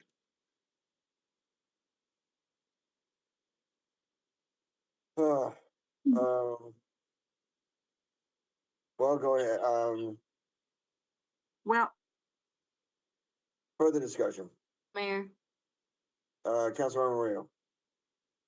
does anyone know how long all of this has taken? Because if we would have just stuck to the 30 minutes at the beginning and 30 minutes at the end, I bet you that would have been much shorter than whatever the heck we're doing now. I think we might wind up with both. Further discussion. That whole thing is stupid. Mayor. Councilmember Bergen. Okay, so currently the rules are 30 minutes at the beginning for residents priority and then 30 minutes at the end for non-residents. So I know I seconded your motion, Mayor, but you want to do it with the one at the end, which would only then, I guess, allow only residents at the beginning. So let me comment on that. The rule, the way the rule got written and it was discussed is we can still have non-Aurora residents in the 30 minutes in the beginning, right? It's just that the Aurora residents who are identified move up in the line. So we only have 2 Aurora residents. We'll have 6 minutes of Aurora residents and the rest of the 30 minutes will be non-Aurora residents. So eliminating it at the back end is just more of the overflow that wouldn't have an opportunity to speak in the beginning. We're just trying to get all the Aurora residents to be able to speak in the very beginning of the meeting so they don't have to stay the whole meeting. Well, okay, I'll withdraw my motion and we'll just see how it works. Yeah. When we do go in person, and then we can adjust from there. So we're going to be virtual on the 10th. So it sounds like we're going to have public invited to be heard as it is in the rules, 30 minutes in the beginning with Aurora residents a priority with 30 minutes at the end, and we'll have the call-in line. Is that where we are? I think so.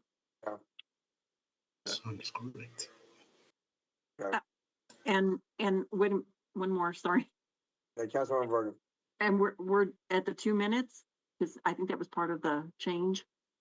I think so. Katie, was that part of there was a 2 minutes of speaker? Yes. And yes, ma'am. Two minutes of speaker. That'd be not better. Can I get clarification on when folks can sign up? Yeah, so when we use the public call-in line, we use CRL Associates, and we have people call in beginning at 6 p.m. is when they can start calling in, and they're put in the queue as they call in and speak to the operator. So that's how we've always used the public call-in line, even when we had it during regular council meetings. Individuals use the public call-in line as first call, first serve.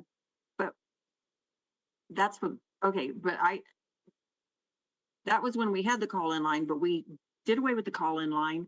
The new rules that we voted on at the last meeting were 30 minutes at the beginning, 30 minutes at the end, 2 minutes each. And they could only we extended when they could sign up, which was at, so what, 1 o'clock on Monday? And the new council rules also state that they have to be in person. So I thought we made that virtual and then made it available at the beginning. We don't have anything in the council rules that state when you go completely virtual, what the, Can we be consistent and just say 1 o'clock cutoff? Whether you're in person or you're virtual, it's 1 o'clock cutoff. You don't get to call in at the last second. How are you going to prove they're a resident? So since we don't have a rule for that, I think by a majority vote, there could be a motion for majority vote about how you want to handle people signing up for public invited to be heard when we are virtual. Okay, That's I not make a notice, motion but we'll need to that have when a we're virtual, that we allow them to sign up with the same time frame as if they were in person. 1 o'clock. The only issue with that is they're going to be sitting on hold for What do you mean? 5.5 hours. Cause I think you literally, Katie, they literally call in. Am I correct? yeah, so I guess what could happen is they can sign up with us until 1. We'll give that information to the CRL associate software system that we use for call-in line. And then as people are calling in, they don't open the line till 6 p.m.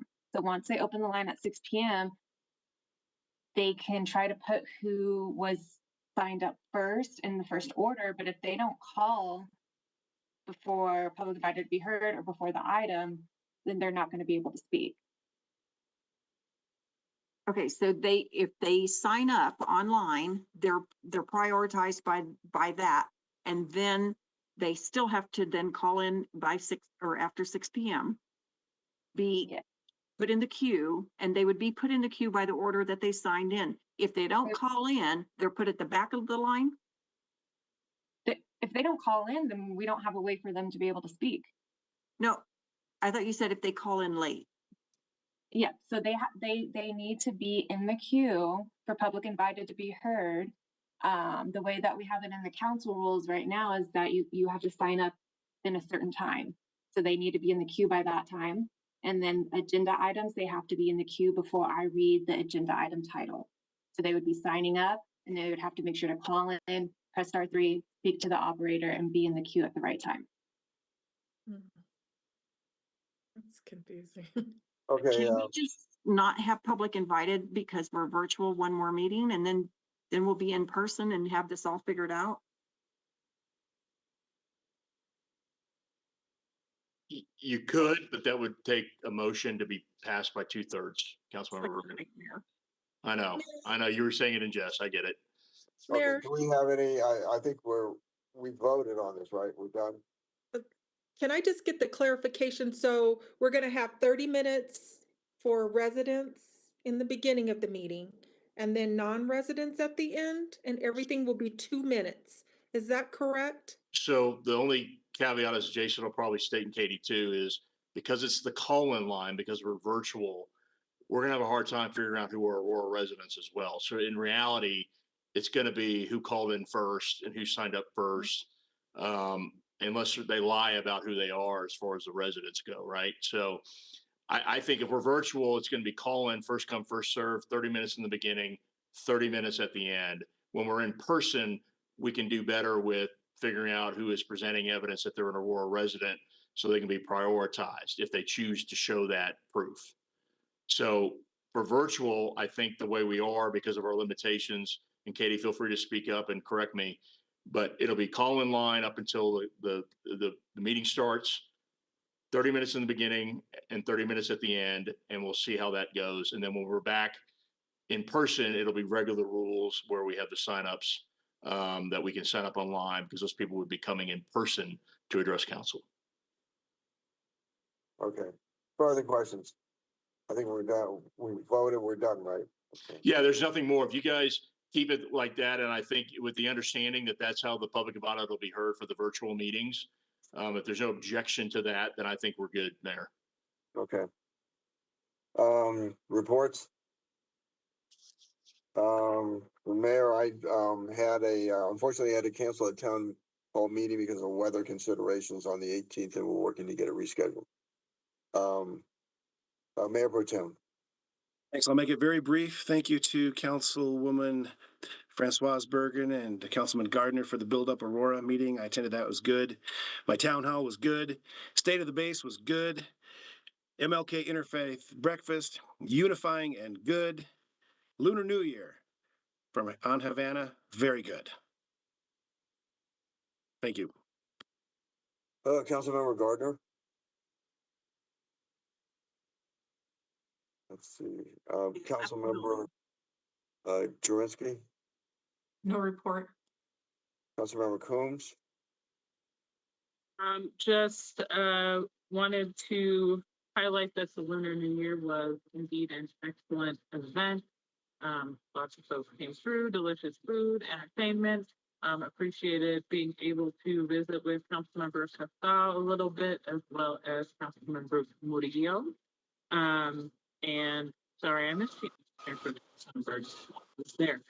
We did also have an EV showcase with about 8 different electric vehicles at the event. So I report. Councilmember Casal. Just council members should say that the Luna Festival was great. Met a lot of people, a lot of food, a lot of good culture that tells us, Aurora's, remain a diverse city, and happy to meet a lot of people. So it was very nice turnout too.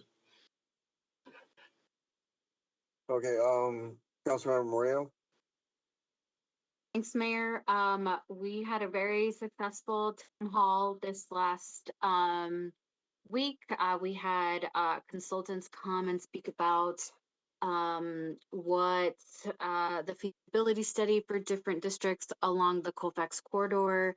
And they got a lot of great responses, and hope to have them back in a month or two to give an update on the progress of that work by the city. Echoing the comments from my colleagues around a successful Lunar New Year, I believe that was hosted by on Havana Street. I was also able to attend the Indian Independence Day celebration just outside of Aurora, but I imagine several Aurora residents attended. So just thank you, and hope to see y'all at my next town hall on the 4th Thursday. Thanks. Councilmember Medina. No report. Councilmember Hancock. Thank you, Mayor. Briefly, I attended the Global Foods and Dollar Grocery Store right off of East Colfax and 17th Street, over in that area. It's a African market that brings in foods from the continent. And congratulations to Ebenezer Norman from Liberia, who is the owner of this market. And of course, Lunar New Year was held in Ward 4, which is the awesomest ward because we have the best food and the best flavor. And it was really a great celebration. And so continue in our diverse community doing the work that we do. And without disruption, we keeps it moving. So thank you. That's the end of my report. Councilmember Lawson.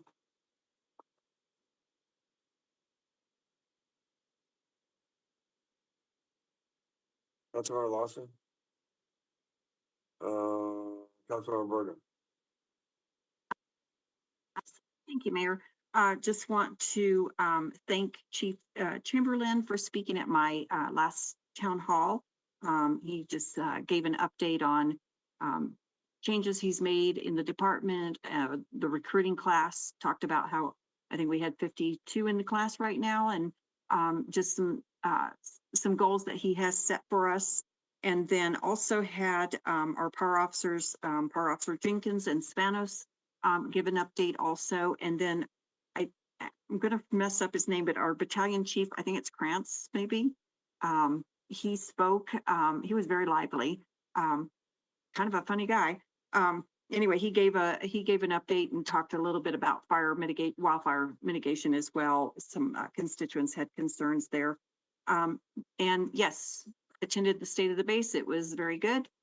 Enjoyed being there. And then Southlands, just a couple announcements. The GM was at my town hall and announced that I think it's Handler's ice cream is coming. There's a Japanese store, I cannot remember the name of it right now, that is very popular with everybody, and it's coming this summer. And then Empire Kids, which is kind of a indoor amusement type of thing for kids. And then also we got news that Pickler, it's a pickleball entertainment venue, is also coming to the Southlands area. And that's it. Where? I'm sorry, Mayor Protem. Oh, I'm sorry. I was just wondering where that pickleball thing is coming to Southlands. It's not the Wilco ownership because they don't own all of it, but it's in the vacant office depot. Gotcha. Good. Well, I just want to say, usually I don't talk about events that I did because I do so many because I'm full time.